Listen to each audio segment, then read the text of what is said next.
Attendance बेटा recording seat जो है वो अपडेटेड नहीं है, जैसे अपडेट होती है अटेंडेंस लग जाएगी। Hello everyone, welcome to Avanti classes. My name is Manjit Bhardwaj. आज हम पीरियोडिक प्रॉपर्टीज का नेक्स्ट सेशन करने वाले हैं, तो चलिए स्टार्ट करते हैं। हम आयनिक रेडियस पर थे भी लास्ट टाइम, आप सभी को याद होगा आयनस रेडियस पर हमने छोड़ दिया था, है ना। तो आगे बढ़ते हैं बेटा आयनिक रेडियस से। और जो भी बच्चे बाहर से आ रहे हैं मुझे उसको एडमिट करना पड़ रहा है, ऑटो एडमिट में थोड़ी प्रॉब्लम चल रही है आजकल। कोई अगर बाहर से आपको नजर आए और मैं अगर क्लास में पढ़ा रहा हूं तो मेरे को बोल देना कि कोई सर एडमिट के लिए परमिशन मांग रहा है। मेरे परमिशन के बिना आप लोग एडमिट नहीं हो पाओगे, ठीक है, ध्यान रखना। तो मुझे बता देना। Ionic radius, the ionic radius is estimated measure of the distance between the cation and anion. Obvious सी बात है, जैसे कि हमने कोवेलेंट रेडियस की थी कि जिसके बीच में जनरल दो सेम एटम्स होते हैं जनरली, लेकिन आयनिक रेडियस में क्या होता है, जैसे NaCl है, Na पॉजिटिव Cl नेगेटिव, तो क्लोरीन नेगेटिव आयन हमेशा बड़ा होगा, याद रख लेना। सोडियम पॉजिटिव आयन हमेशा छोटा होगा। Positive ion always will be smaller and negative ion always will be bigger in size. Yes, याद रखना, ठीक है। तो भाई कैटायन और एनायन दोनों को अगर जोड़ दिया जाए, कैटायन एनायन को, तो उनके बीच का इंटरन्यूक्लियर डिस्टेंस आयनिक रेडियस बोलोगे, नहीं हो सकता, पॉसिबल नहीं है। क्यों? एक बड़ा है एक छोटा, बीच का इंटरन्यूक्लियर अगर उसका इंटरन्यूक्लियर डिस्टेंस का मतलब, ये सोडियम का एटम है, ये क्लोरीन का एटम है, दोनों का अगर इंटरन्यूक्लियर डिस्टेंस देख रहे हो, है ना, क्लोरीन मान लो यहाँ सेंटर यहाँ है, तो इन दोनों का इंटरन्यूक्लियर डिस्टेंस का हाफ तो ये बनेगा, जो कि पॉसिबल ही नहीं है। अब इस हाफ को बोलोगे सोडियम की रेडियस इतनी और क्लोरीन की इतनी है, क्लोरीन की कम कर दी, सोडियम की बढ़ा दी आपने। क्लियर है सबको? जी सर। ठीक है, तो डेफिनेट सी बात है। आर्यन बेटा अटेंडेंस जो है वो आज नहीं लगेगी, ठीक है।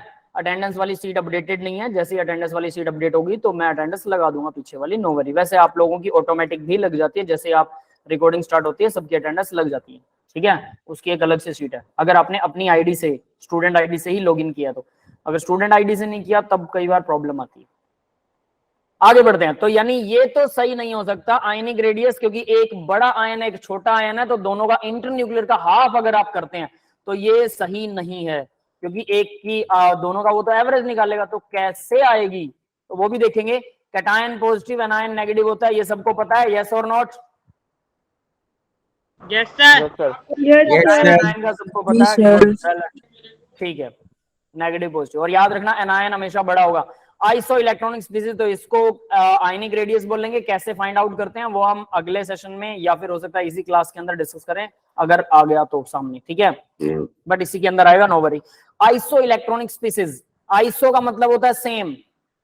आइसो वर्ड जहां पर भी मिले, आइसो इसका मतलब होता है सेम। अब सेम क्या है वो बाद की बात है, ठीक है, उसके आगे क्या लगा हुआ। अब इसने बोला आइसो इलेक्ट्रॉनिक मतलब इलेक्ट्रॉन सेम है, क्लियर है? यस सर, है ना, simple it is, so simple it is. तो यहां पर सीधा सीधा आइसो इलेक्ट्रॉनिक स्पीसीज देख रहे हैं, तो एटम्स एंड आयंस, आयन हो, एटम हो, कैटायन हो, एनायन हो, कुछ भी हो, contain the same number and same number of total electron, same number of total electrons are iso electronic species. वो आइसो इलेक्ट्रॉनिक स्पीसीज होते हैं, दैट्स इट, और कुछ भी नहीं है। क्लियर है बेटा सबको? Greater the Z effect lower the ionic radius. Proton का इफेक्ट नहीं पड़ा, प्रोटॉन न्यूट्रॉन का इफेक्ट नहीं पड़ेगा क्या बेटा? जैसे प्रोटॉन और न्यूट्रॉन का नंबर नहीं देखना है, ओनली इलेक्ट्रॉन देखना है। नहीं, सिर्फ इलेक्ट्रॉन, सिर्फ इलेक्ट्रॉन देखना, कुछ नहीं। Okay sir. इलेक्ट्रॉन सेम है, इलेक्ट्रॉन सेम है, आइसो इलेक्ट्रॉनिक है, बस बात खत्म, ठीक है। अब देखिए जरा, यहां इसने एक और लाइन बीच में घुसा रखी है, greater the Z effective lower is the ionic radius. जिसका जेड इफेक्टिव यानी कि न्यूक्लियस बड़ा होगा तो वो इलेक्ट्रॉन्स, मान लो यहाँ इलेक्ट्रॉन घूम रहे हैं, मैंने न्यूक्लियस कर दिया बड़ा, तो ये क्या करेगा, बड़ा न्यूक्लियस इलेक्ट्रॉन्स को और स्ट्रॉन्गली खींचेगा और अपने पास बुला लेगा, मतलब इसकी रेडियस कम हो जाएगी। ये बात समझ में आई सभी को? यानी bigger the nucleus smaller will be the radius. मान लो ये तीन शेल हैं किसी एटम में और एक दूसरा एटम है, इसके अंदर भी तीन शेल है, लेकिन इसकी तीनों शेल दूर होंगी, क्यों? क्योंकि इनका न्यूक्लियस छोटा है, और इसकी तीनों शेल पास होंगी क्योंकि इसका न्यूक्लियस बड़ा है। न्यूक्लियस बड़ा मतलब जेड इफेक्टिव, जेड इफेक्टिव का मतलब एटॉमिक नंबर जो न्यूक्लियस अट्रैक्शन दे रहा है वो अट्रैक्शन ज्यादा है, तो आयनिक रेडियस क्या होगा, कम होगा, ऑब्वियस है। समझ में आ गई ये लाइन? Yes sir. बस ये इतनी सी है और इसमें कुछ नहीं है, ये कॉमन सेंस वाली बात है, इन्होंने आइसो इलेक्ट्रॉनिक में ऐसा क्यों दे रखा, आई डोंट नो। आगे बढ़ते हैं तो देखिए, size of the ion increases we go down to the group. ऊपर से नीचे जाते हैं तो शेल नंबर बढ़ता है। सोडियम कौन से शेल में आता है भाई, सर थर्ड। पोटेशियम फोर्थ, ये फोर्थ, इसमें फोर्थ शेल भरी जाती है। फिर सोडियम पोटेशियम रिबीडियम आरबी, इसमें फिफ्थ शेल। शेल नंबर बढ़ रहा है मतलब साइज ऑफ द एटम बढ़ रहा है पक्के तौर पर। भले ही न्यूक्लियस भी बड़ा हो रहा है लेकिन शेल का साइज बड़ा हो रहा है तो पक्के तौर पर एटम भी बड़ा हो रहा है। क्लियर है, तो यानी कि साइज बढ़ेगी तो एटॉमिक साइज बढ़ेगा। Considering the ion have the same charge, अगर सभी आयंस पर सेम चार्ज हो तो, हम आयंस की बात कर रहे हैं याद रख लेना। तो lithium positive, sodium positive, potassium positive, rubidium positive, beryllium positive, magnesium and लगा रखा है बीच में, तो ये अलग ऑर्डर है, ये अलग ऑर्डर है, याद रखना, इनको कंपेयर मत करने लगेना। और calcium two positive, strontium two positive, सब पर 2 चार्ज है यहां पर, और पहले वालों में सब पर 1, क्योंकि एल्कली मेटल की वैलेंसी, एल्कली मेटल कौन सी है, sodium potassium rubidium caesium, lithium sodium potassium rubidium caesium francium. Francium को काउंट नहीं करते, क्यों नहीं करते, रेडियो एक्टिव है इसलिए वो रिएक्शन करता ही नहीं है। तो यानी ये हमारे पास एल्कली मेटल की जो लाइन है, इन सब पर 1 पॉजिटिव होता है, इनकी वैलेंसी 1 मानी जाती है। ये 2 इलेक्ट्रॉन नहीं छोड़ते आसानी से, तो बिल्कुल नहीं छोड़ते, और जबरदस्ती तो किसी से भी करवा के आप कुछ भी करवा सकते हो, ठीक है। Beryllium, magnesium, calcium, strontium, barium, radium, ये सारे के सारे क्या हैं, ये एल्कलाइन अर्थ मेटल है, 2 इलेक्ट्रॉन जोड़ते हैं, ये 2 इलेक्ट्रॉन लूज कर सकते हैं, इनकी वैलेंसी 2 होती है। क्लियर है, और इनमें जैसे ऊपर से नीचे जाएंगे, बेरिलियम से स्ट्रोंटियम की तरफ आते हैं तो साइज बढ़ेगा, लिथियम से सोडियम रिबीडियम की तरफ आते हैं तो साइज बढ़ेगा। नेक्स्ट पॉइंट देखिए, ये फर्स्ट पॉइंट था। Second point, the ionic radius of the iso electronic species, पहले उसने आइसो इलेक्ट्रॉनिक बताया क्या होते हैं, और फिर अब वो उसके बारे में बता रहा है कि आयनिक रेडियस अगर आइसो इलेक्ट्रॉनिक स्पीसीज है डिक्रीज होती है with increase in the magnitude of nuclear charge. Nucleus बड़ा होगा तो रेडियस डिक्रीज होगी, क्यों, न्यूक्लियस अट्रैक्शन ज्यादा करेगा। नंबर ऑफ इलेक्ट्रॉन दोनों में सेम है, समझ में आ गया। सामक बेटा अटेंडेंस नहीं लगेगी आज, अटेंडेंस जो है अटेंडेंस वाली शीट अपडेटेड नहीं है, जैसे अटेंडेंस वाली शीट अपडेटेड होगी तो अटेंडेंस लग जाएगी, ठीक है। आप अगर आ गए हो तो ऑटोमेटिक एक ऑनलाइन अटेंडेंस भी लगती है जो कि आपके आईडी के ऊपर डिपेंड करती है, ठीक है। आप स्टूडेंट आईडी से लॉगिन करते हो तो वो ऑनलाइन अटेंडेंस भी लग जाती है। तो यहाँ देखिए, रेडियस आइसो इलेक्ट्रॉनिक वाली की क्या होती है, इंक्रीज होती है, magnitude of nuclear charges increases. Magnitude, nuclear मतलब न्यूक्लियस बड़ा होगा, नंबर ऑफ इलेक्ट्रॉन तो सेम है, आइसो इलेक्ट्रॉनिक का मतलब नंबर ऑफ इलेक्ट्रॉन सभी में सेम है, तो अगर इलेक्ट्रॉन्स का नंबर सेम है, न्यूक्लियस बड़ा कर रहे हो तो अट्रैक्शन बढ़ेगा, सीधी बात। क्लियर है बेटा सबको ये? यस सर, इलेक्ट्रॉन का नंबर सेम से मतलब आउटर मोस्ट शेल की बात हो रही है बस। Total electron same, that is total. देखो बता रहा हूं, ध्यान देना। एल्यूमिनियम, एटॉमिक नंबर कितना है एल्यूमिनियम का, 13 है, 3 पॉजिटिव है, मतलब 10 रह गए इलेक्ट्रॉन, 10 इलेक्ट्रॉन। मैग्नीशियम का 12 है, 2 पॉजिटिव है, मतलब 10 इलेक्ट्रॉन रह गए, 2 तो निकल चुके हैं। सोडियम का 11 है, 1 पॉजिटिव है, 10 इलेक्ट्रॉन रह गए। टोटल इलेक्ट्रॉन की बात चल रही है यहाँ पे। फ्लोरीन का 9 होता है, 1 एक्स्ट्रा है, -1, यानी कि इसमें भी 10 इलेक्ट्रॉन है, ठीक है। ऑक्सीजन का कितना होता है, 8, 2 नेगेटिव है, मतलब 2 इलेक्ट्रॉन एक्स्ट्रा ले रखे हैं, इसमें भी 10 इलेक्ट्रॉन है। नाइट्रोजन का 7 होता है, 7 एटॉमिक नंबर, इसके अंदर भी 10 इलेक्ट्रॉन्स हैं क्योंकि 3 इलेक्ट्रॉन उसने एक्स्ट्रा ले रखे हैं। यस बेटा, समझ में आ गया सबको? यस सर, सेकंड पॉइंट सारे आइसो इलेक्ट्रॉनिक हैं। क्या बेटा? सर हाँ रचना बेटा बोलिए। नहीं हुआ, क्लियर नहीं हुआ? देखो, आइसो इलेक्ट्रॉनिक मतलब नंबर ऑफ इलेक्ट्रॉन सब में 10 हैं, ये तो समझ में आया होगा। यस सर, ठीक है, अब 10 इलेक्ट्रॉन है और एल्यूमिनियम का एटॉमिक नंबर कितना है, 13। तो देखो इसमें इसका नंबर है 13, इसका नंबर है 12, इसका है 11, इसका है 9, इसका है 8, इसका है 7। प्रोटॉन नंबर है ये, एक्चुअल में अगर आप ध्यान दोगे तो ये सारे प्रोटॉन नंबर है। तो नंबर ऑफ प्रोटॉन, ये प्रोटॉन नंबर है।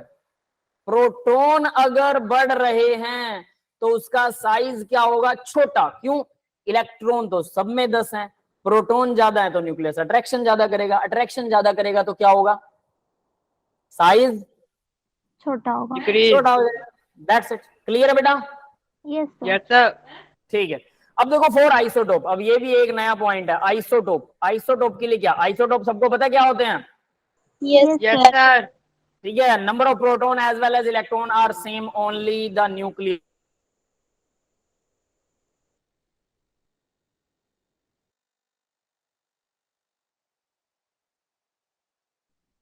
सर आपकी वॉइस नहीं आ रही।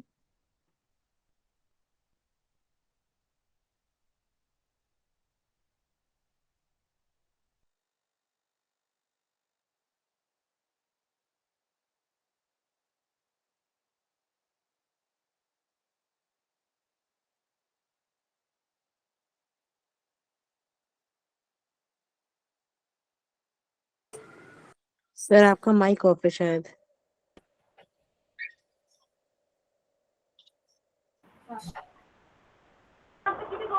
ना माइक तो चालू है।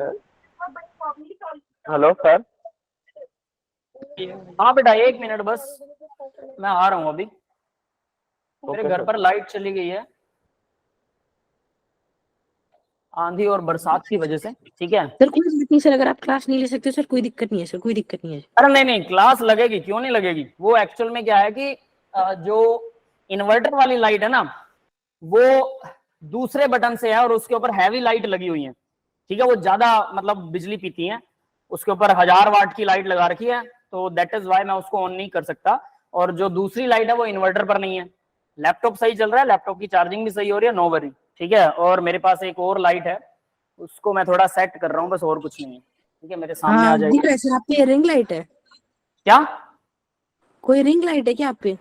रिंग नहीं है बेटा, ये मतलब ऐसे ही है कुछ, समथिंग समथिंग लाइक दैट। ठीक है, ये स्टैंड है, ट्राइपॉड स्टैंड है, ये टेम्परेरी लाइट कह सकते हो। ट्राइपॉड स्टैंड है मेरे पास एक, उस ट्राइपॉड स्टैंड के ऊपर मैंने ये लाइट लगा रखी है। ठीक है, ट्राइपॉड स्टैंड के ऊपर है। चलिए अब आगे बढ़ते हैं बेटा। तो हम क्या कर रहे थे, आइसोटोप। तो आइसोटोप्स क्या होते हैं भाई, जिनका देखो number of proton as well as electron are same, only the neutron, यानी मास नंबर अलग होता है।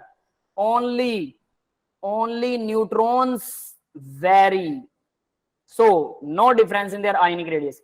तो आयनिक रेडियस में कोई डिफरेंस नहीं होता, क्योंकि न्यूक्लियस को अट्रैक्ट करना होता है, न्यूट्रॉन को तो अट्रैक्ट करना नहीं होता। तो भारी चीजें भले ही हो, लेकिन नंबर ऑफ प्रोटॉन और न्यूट्रॉन सेम है, तो उनकी आयनिक रेडियस में कोई डिफरेंस नहीं आता है। यस बेटा, क्लियर है सबको ये? Yes, sir. ठीक है, चलिए अब आगे बढ़ते हैं। Next, lithium 1 positive, magnesium 2 positive. तो लिथियम का साइज जो है वो, अब यहां देखना, ये एक्सेप्शन है, लिथियम का साइज जो है वो बड़ा है मैग्नीशियम 2 पॉजिटिव से। क्यों? लिथियम में तो 3 ही प्रोटॉन होते हैं, मैग्नीशियम में कितने थे, 12 प्रोटॉन है, तो भाई अट्रैक्शन ज्यादा होगा। और साथ में 2 पॉजिटिव है, 2 इलेक्ट्रॉन बाहर भी निकाल दिए। लिथियम में सिर्फ 3 प्रोटॉन्स हैं, लेकिन उसमें इलेक्ट्रॉन भी तो कम है, शेल का साइज भी तो छोटा है। लिथियम और मैग्नीशियम कौन सी साइज पे आते हैं, जरा ये देखना, जरा ये बहुत इंटरेस्टिंग है भाई। लिथियम एटॉमिक नंबर 3 कौन सी शेल पे आता है, सेकंड शेल, सेकंड पीरियड बोल सकते हैं इसे,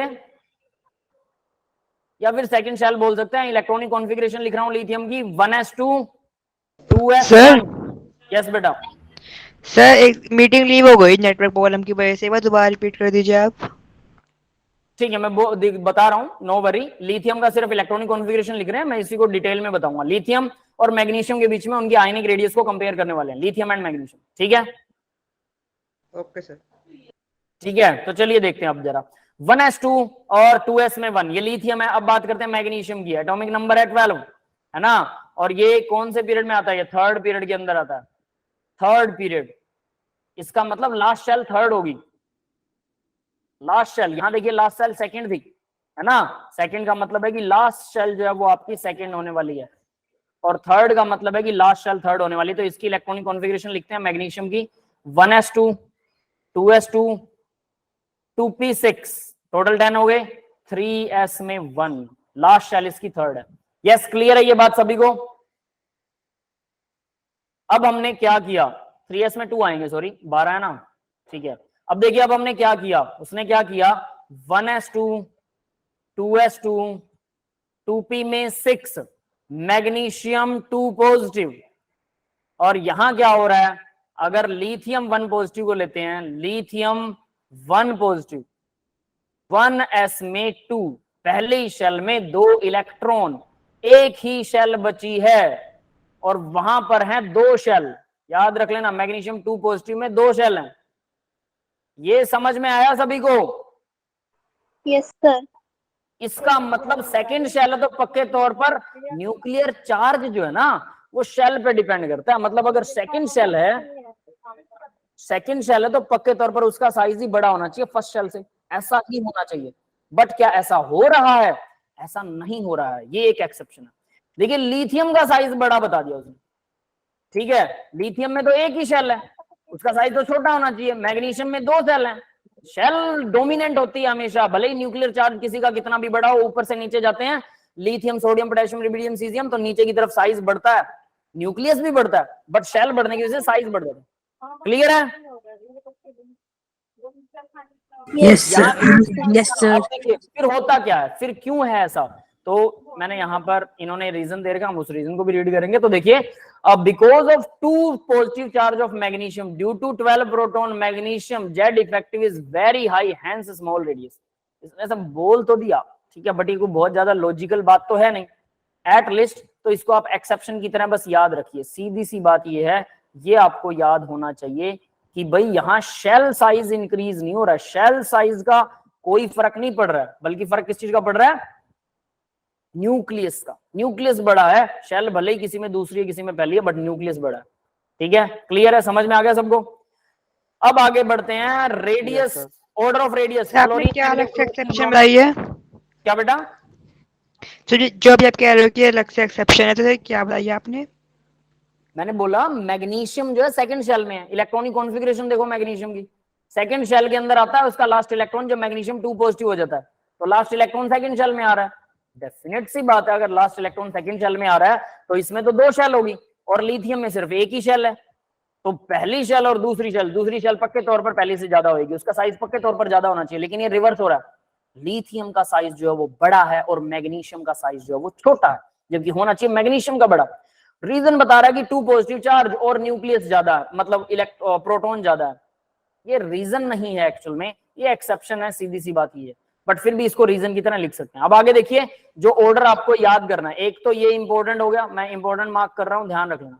दूसरा एक और इंपॉर्टेंट है, ये है order of radius, fluorine, chlorine, bromine. अब यहां पर ना एक हाइड्रोजन दे रखा है, कमाल का ऑर्डर तो ये है, हाइड्रोजन नेगेटिव जो है ब्रोमीन से भी बड़ा होता है, ब्रोमीन से भी बड़ा। हाइड्रोजन के पास सिर्फ पहली शेल है और 2 इलेक्ट्रॉन है, पहली शेल 2 इलेक्ट्रॉन है ना, H नेगेटिव है तो 2 इलेक्ट्रॉन हो जाएंगे, हाइड्रोजन में एक ही होता है, लेकिन अगर नेगेटिव है तो 2 इलेक्ट्रॉन होंगे। पहली शेल 2 इलेक्ट्रॉन किसमें?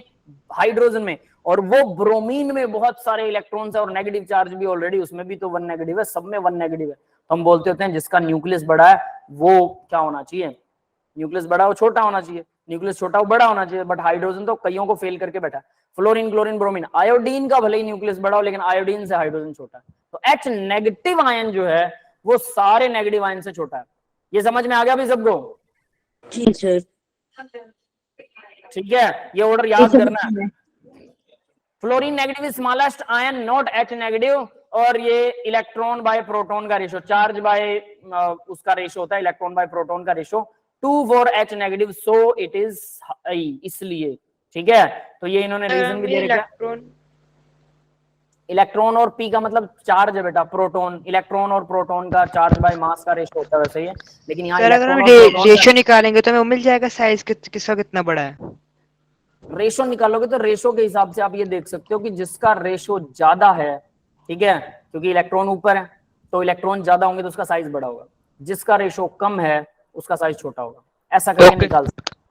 ठीक है, बट ये ट्रिक भी हमेशा काम नहीं करती, याद रख लेना। इनऑर्गेनिक केमिस्ट्री में बहुत सारे एक्सेप्शंस आएंगे, सारे ऑर्डर आएंगे, जो भी ऑर्डर मैं इंपॉर्टेंट मार्क कर रहा हूँ वो याद करना है, उसी के बेस पर आप कंपेयर कर सकते हो किसका बड़ा है किसका छोटा साइज।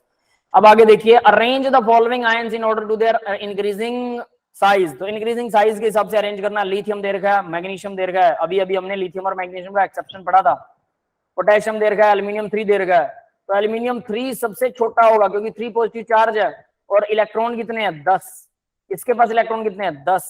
लिथियम के पास, लिथियम और मैग्नीशियम अभी हमने कंपेयर किया था, तो लिथियम मैग्नीशियम जो है वो लिथियम से छोटा है।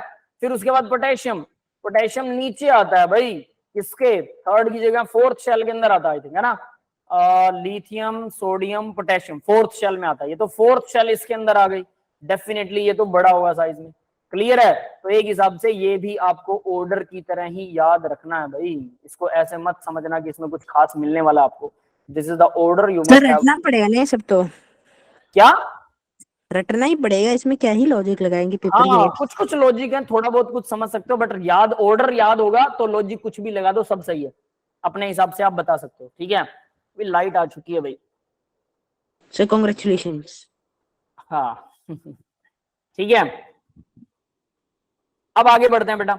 As the charge increases the atomic radius of the element decreases. Charge increase होगा तो रेडियस डिक्रीज होती है, ये हम पहले से पता है। ठीक है, on moving to the down to the group, लेकिन ये जनरल ट्रेंड है, जनरल ट्रेंड हमेशा फॉलो नहीं होता, इसमें बहुत सारे एक्सेप्शन होते हैं, you must have to learn all the exception, सीधी सी बात है। आगे बढ़ते हैं बेटा। आयोनाइजेशन एनर्जी क्या होती है भाई? आयोनाइजेशन एनर्जी बहुत इंपॉर्टेंट टॉपिक है आप वो लोगों ने। एनर्जी से इलेक्ट्रॉन चिप पे चार्ज आता है। क्या बेटा? सर उतनी एनर्जी जिससे एक इलेक्ट्रॉन पे चार्ज आएगा प्लस या माइनस का, उसको आयनाइजेशन एनर्जी कहते हैं। नहीं नहीं नहीं नहीं, एक एटम में से इलेक्ट्रॉन को बाहर निकालने के लिए जितनी एनर्जी रिक्वायर्ड होती है उसे आयनाइजेशन एनर्जी बोलते हैं। सर बाहर निकालने को सिर्फ कहेंगे? हाँ, बाहर निकालने को। याद है हमने क्या किया था? इन्फिनिटी लिमिटिंग लाइंस की थी, लिमिटिंग लाइन सेकंड लेसन में। लिमिटिंग लाइन किस किस बच्चे को याद है सेकंड लेसन में की थी?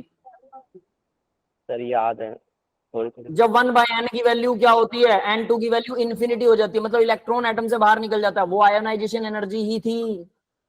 समझ गए? Yes, sir. अब याद करवाता Yes, हूँ sir. कोई चीज। 13-12 किलो जूल पर मोल, याद है? नेगेटिव 13-12 किलो जूल पर मोल, ये क्या होता है Yes, भाई? sir. Divided by N square, divide by N square. अगर एन की वैल्यू 1 है, यानी अगर हाइड्रोजन है और उसका इलेक्ट्रॉन पहली शेल में यहाँ इलेक्ट्रॉन बैठा है, तो क्या होगा? इसकी एनर्जी क्या होगी? एन की वैल्यू 1 हो जाएगी, माइनस 13-12 किलो जूल पर मोल। अगर मैं इसको प्लस की 13-12 किलो जूल दे दूं पर मोल, एक मोल हाइड्रोजन के एटम्स को प्लस की इतनी एनर्जी दे दूं, तो क्या होगा? इलेक्ट्रॉन छोड़ देगा, एटम छोड़ देगा। माइनस से एनर्जी क्या हो जाएगी? प्लस की मिलेगी तो जीरो हो जाएगी। इलेक्ट्रॉन की एनर्जी जीरो कब होती है? जब वो एटम से बाहर होता है, मतलब मैंने बाहर निकाल दिया एटम से। यस, समझ में आ गया? Yes sir.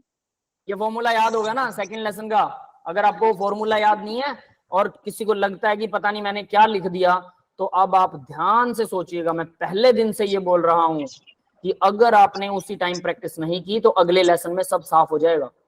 और सब साफ का मतलब अब आपके सामने होगा कि बहुत से बच्चे आप लोगों में से ऐसे होंगे जिनको कुछ ये समझ में नहीं आया होगा 13-12 किलो जूल पर मोल है क्या, ये कौन सा फॉर्मूला है ना? 2 पाई स्क्वायर Me4, याद है? 2 pi square Me4 n square h square, divide में था, नेगेटिव में, जूल पर एटम एनर्जी थी, उसी को 13-12 किलो जूल पर मोल भी बोलते हैं। और भी था 21.8, है ना? इलेक्ट्रॉन वोल्ट के अंदर भी था। तो वो सारी एनर्जियां बोहर मॉडल के अंदर हमने किया था। अगर आपको वो याद नहीं है सब के सब अभी इसी टाइम, इसका मतलब आपने उसके एनसीईआरटी के क्वेश्चन हाथों से सॉल्व नहीं किए, दैट इज व्हाई आपको याद नहीं है। और यही मैं बार बार बोल रहा हूं, अगर सॉल्व नहीं किया अभी, अगर इस टाइम पे जस्ट रिसेंट ही, अभी हमने जल्दी, अभी थोड़े टाइम पहले ही तो लेसन किया, और अगर अभी भी याद नहीं है तो डेफिनेट सी बात है बेटा, 1 साल बाद कैसे याद रह जाएगा? प्रैक्टिस कितना जरूरी है यहां से समझ लो। और अभी से अगर कुछ मिस रह गया तो अभी से करना शुरू कर दो। ये आसान लेसन चल रहा है, थ्योरेटिकल है, सीधा याद करो। और पीछे वाले लेसन के एनसीईआरटी के क्वेश्चन आंसर सॉल्व करना शुरू कर दो, नोट्स पढ़ना शुरू कर दो, बस। अभी 2 ही लेसन गुजरे हैं, लेकिन जैसे जैसे टाइम बीतेगा सब हैवी होता जाएगा, और ज्यादा हैवी। समझ में आई? एक कहानी सुनाता हूं आप लोगों को, छोटी सी। एक आदमी था, ठीक है, और उसके पास एक घोड़ा था, और वो घोड़े के ऊपर हर रोज क्या करता था? चीनी की बोरी लाद के और उसको मंडी में लेके जाता था, ठीक है, उसका मालिक। तो चीनी की बोरी, एक बार क्या हुआ, उसको रोज नदी पार करनी पड़ती थी। एक बार क्या हुआ कि नदी में घोड़े का पैर फिसल गया, ठीक है। अब घोड़े का पैर फिसलने के बाद क्या हुआ? घोड़ा नीचे बैठ गया नदी के अंदर। नीचे बैठते ही चीनी की बोरी जो थी वो चीनी घुल गई पानी में, और घोड़ा जब उठा तो उसको वजन बहुत कम महसूस हुआ। तो उसको समझ में आया कि यार पानी में बैठने से तो वजन कम हो जाता है। हर रोज वो ऐसा करने लगा, मालिक को नुकसान हो रहा था। अब मालिक को नुकसान हो रहा था तो बेचारा घोड़े को क्या खिलाएगा? जब खुद को खाने के नहीं पड़े हैं तो खुद को खाने के पड़ रहे हैं तो घोड़े को नहीं खिला सकता। तो उसने क्या किया पता है, अगली बार एक दिन उसने क्या किया कि ये तो रोज खराब कर रहा है, उसकी जगह पर आपके साथ भी वो एक दिन आएगा, आप लोग हो वो घोड़े जो हर रोज काम खराब कर रहे हो ना पढ़ के, सोच लेना। तो एक दिन ऐसा आएगा कि जब घोड़े का मालिक क्या करेगा, रुई दे देगा उसकी जगह रुई चीनी की की जगह। बोरी डाल देगा उसके ऊपर, रुई के बहुत सारी बोरी डाल दी। अब घोड़े ने तो वही काम करना कि वजन कम हो जाएगा, वो नीचे बैठा, जैसे जैसे पानी में नीचे बैठता गया वैसे वैसे वजन बढ़ता गया और उससे उठा ही नहीं गया, डेड, कंप्लीटली फिनिश्ड। जैसे जैसे आईआईटी का पेपर नजदीक आएगा पीछे वाला वजन बढ़ता जाएगा, कम नहीं होगा। यही बता रहा हूं और ये सच्चाई है, मतलब आप उठ ही नहीं पाओगे। आज हर रोज का काम हर रोज कीजिए, कुछ ज्यादा नहीं चाहता मैं, सिर्फ 1.5 आवर केमिस्ट्री, 1.5 आवर अगर फिजिक्स है या मैथ है, 3 घंटे डेली न्यूमेरिकल सॉल्व करने हैं। मैं तो एनसीईआरटी के सॉल्व करवा रहा हूँ, जनरली टीचर सॉल्व करवाते ही नहीं है इतने न्यूमेरिकल, 30-30 40-40 न्यूमेरिकल आपको सॉल्व करवाए हर क्लास के। फिर भी आप लोग अगर नहीं कर रहे हो, खुद घर पे नहीं कर रहे हो, आपको कुछ समझ में नहीं आएगा, ये याद रखना। समझ गए? आगे बढ़ते हैं बेटा। यस, क्लियर है सबको? तो यहां पर देखिए आयनाइजेशन एनर्जी क्या होती है, तो हमने वो आयनाइजेशन एनर्जी ही की थी जिसको लिमिटिंग लाइंस बोलते हैं। तो यहां पर आयनाइजेशन एनर्जी की एक डेफिनेशन दे रखी है, आयनाइजेशन एनर्जी और ionization enthalpy denoted by EI, I का मतलब आयनाइजेशन एनर्जी है। क्लियर है सबको? अरे मेरी आवाज आ रही है किसी को क्या? Yes sir, yes sir. ठीक है आ रही है। ठीक है। मेरे को लग रहा है घोड़े वाली कहानी सुन के सब डिप्रेस हो गए है ना। करना कुछ नहीं है, रोज चीनी की बोरियां बस मंडी तक पहुंचानी और बच हर गए। रोज बढ़िया पेट भर के चने मिलेंगे खाने को, एकदम फुल ताकतवर। और वो दिन कभी नहीं आएगा कि आप डूब जाओ, कभी नहीं डूबोगे, बस रोज का काम रोज करना है। बट अगर आप मालिक को डुबो दोगे, है ना, उसको पैसा नहीं बन रहा तो आपको कैसा बनेगा, आपको खाना कहां से मिलेगा? तो कल को आने वाले टाइम में अगर आपने नहीं पढ़े, आज नहीं पढ़े, हर रोज नहीं पढ़े, हर रोज का काम हर रोज, कल को आने वाले टाइम में रोटी खाना आपके लिए मुश्किल हो जाएगा, डुबो दोगे खुद को भी अपने परिवार को भी। यही है वो कहानी, याद रख लेना, रिलेट करना है इससे। मोटिवेट मत होना इस कहानी से कि मैंने कहानी सुना दी तो आप पढ़ने लगे जो, नहीं, ये डेड एंड है, ये कहानी डेड एंड, लास्ट एंड यही होने वाला और ये सच है। इसको किसी भी बंदे से पूछ लेना। तो आपको पढ़ना तो पड़ेगा, मेहनत तो करनी पड़ेगी, किसी भी काम में कीजिए। पढ़ने के साथ साथ अगर आज से ही कुछ एक्स्ट्रा साइड में आप कर सकते हैं, कोई आइडिया लग जाए, बहुत से बच्चे ऐसे होते हैं आइडिया लगा लेते हैं, कुछ ना कुछ अर्निंग करते हैं। लेकिन मैं कुछ अर्निंग को नहीं मानता, मैं मानता हूँ कम से कम आप लोग 30-40 हजार रुपए अगर आज कमा रहे हैं 1-1.5 घंटा काम करके, कोई ऐसा आइडिया है तो बहुत अच्छी बात है। फिर आप पढ़ाई को थोड़ा कम कर सकते हो क्योंकि आने वाले टाइम में बिजनेस आपका बढ़ जाएगा। बट अगर आपके पास कोई ऐसा आइडिया नहीं है कि आप 40-50 हजार या 30-40 हजार पर मंथ का आज कमा सकते हो 1 घंटे में, तो फिर चुप करके पढ़ना शुरू करो। पढ़ने से आइडिया भी आ जाएंगे, आप अच्छा कमाने लग जाओगे। कमाल की बात ये है, हर रोज पढ़िए। बड़े बड़े जितने भी दुनिया के सबसे बड़े अमीर आदमी है वो कम से कम डेली 2 से 3 घंटे डेली बुक पढ़ते हैं, कोई ना कोई बुक जरूर पढ़ते हैं, रीडिंग। ऐसा नहीं कि वो केमिस्ट्री पढ़ सकते हैं, कोई बात नहीं है, केमिस्ट्री फिजिक्स मैथ कुछ भी पढ़ सकते हैं, पढ़ना है बस, मेन पर्पज पढ़ने का है। ऐसा नहीं कि हमने साइंस ली तो इसलिए हम पढ़ रहे हैं, आर्ट्स वाले भी पढ़ते हैं, IAS ऑफिसर बनते हैं, नो डाउट टू इट, है ना। तो देखो भाई EI से इसको रिप्रेजेंट करते हैं, EI याद रख लेना, a minimum amount of energy required to remove the most loosely bound electron. Minimum amount of energy होती है ये, याद रखना, required to remove the most loosely bound electron. The valence electron, सबसे लास्ट वाला इलेक्ट्रॉन, सबसे आइसोलेटेड न्यूट्रल गैसेस एटम। अब देखो भाई एन आइसोलेटेड, बिल्कुल अलग होना चाहिए एटम, न्यूट्रल गैसियस एटम, और न्यूट्रल होना चाहिए और गैसियस एटम होना चाहिए। लोहे की आयनाइजेशन एनर्जी निकालना चाहो तो पहले लोहे को गैस फॉर्म में लेके आओ, उसके सारे एटम एक दूसरे से अलग हो जाएंगे। अब उस एक एटम में से जो न्यूट्रल हो, उसमें से एक इलेक्ट्रॉन बाहर निकालने के लिए जितनी एनर्जी रिक्वायर्ड है, मिनिमम, कम से कम, उसको बोलेंगे आयोनाइजेशन एनर्जी या आयोनाइजेशन एंथैल्पी। यस, क्लियर है सबको? सबको समझ में आया बेटा? यस और not? Yes sir. Yes sir. ठीक है। अब देखो भाई, it is the qualitative measure of the yes sir. Tendency to lose the electron. सीधी सी बात है, एक इलेक्ट्रॉन को बाहर निकालने के लिए कितनी एनर्जी चाहिए, उसको बोलते हैं आयनाइजेशन एनर्जी। सिंपल करके ऐसे याद रखो, लेकिन डेफिनेशन लिखोगे तो वो एटम गैसियस फॉर्म में होना चाहिए और अकेला होना चाहिए, किसी के साथ बाइंडेड ना हो, गैसेस फॉर्म में आइसोलेटेड गैसेस न्यूट्रल एटम में से एक इलेक्ट्रॉन बाहर निकालने के लिए जितनी मिनिमम एनर्जी चाहिए उसको बोलते हैं ionization energy. The ionization energy IE, ionization energy of an atom is always positive, ये हमेशा पॉजिटिव होती है। एटम में से अगर इलेक्ट्रॉन बाहर निकालोगे, ठीक है, एटम में से अगर इलेक्ट्रॉन बाहर निकालोगे तो हमेशा आपको ही एनर्जी देनी पड़ेगी, यस और नॉट? क्लियर है? Yes sir. ठीक है, आगे बढ़ते हैं Yes, जरा। sir. फर्स्ट आयनाइजेशन एनर्जी, अब ये first second third ionization energy क्या होता है ये बता देता हूँ। पहला इलेक्ट्रॉन बाहर निकालने के लिए जितनी एनर्जी चाहिए वो फर्स्ट हो गई। अब मैं तो एक से ज्यादा इलेक्ट्रॉन निकालना चाहता हूं, तो एक निकाल चुका हूं, अब एक और निकाल रहा हूं। दूसरा इलेक्ट्रॉन बाहर निकालने के लिए जो एनर्जी चाहिए वो आयनाइजेशन एनर्जी सेकंड, तीसरा आयनाइजेशन एनर्जी थर्ड, चौथा आयनाइजेशन एनर्जी फोर्थ। क्लियर है सबको? सर मतलब जो ये नंबर दे रखे हैं वो इलेक्ट्रॉन नंबर है। हाँ, कि कौन से नंबर वहां इलेक्ट्रॉन निकलेगा। तो देखो थर्ड आयनाइजेशन एनर्जी हमेशा ज्यादा होगी सेकंड से, और सेकंड आयनाइजेशन एनर्जी फर्स्ट से ज्यादा होगी, यानी कि फर्स्ट सबसे कम होती है। क्यों? रीजन देखते हैं, देखिए जरा। आपके पास में है सोडियम, सोडियम में से एक इलेक्ट्रॉन आपने बाहर निकाल दिया, अब ये बन गया पॉजिटिव, बन गया ना पॉजिटिव। अब इस पॉजिटिव में से एक इलेक्ट्रॉन बाहर निकालना चाहते हैं, पॉजिटिव में से एक इलेक्ट्रॉन बाहर निकालेंगे तो ज्यादा एनर्जी देनी पड़ेगी कि नहीं? मान लो यहां पर आपने 5 जूल एनर्जी दी थी, ठीक है, हमने दी 5 जूल।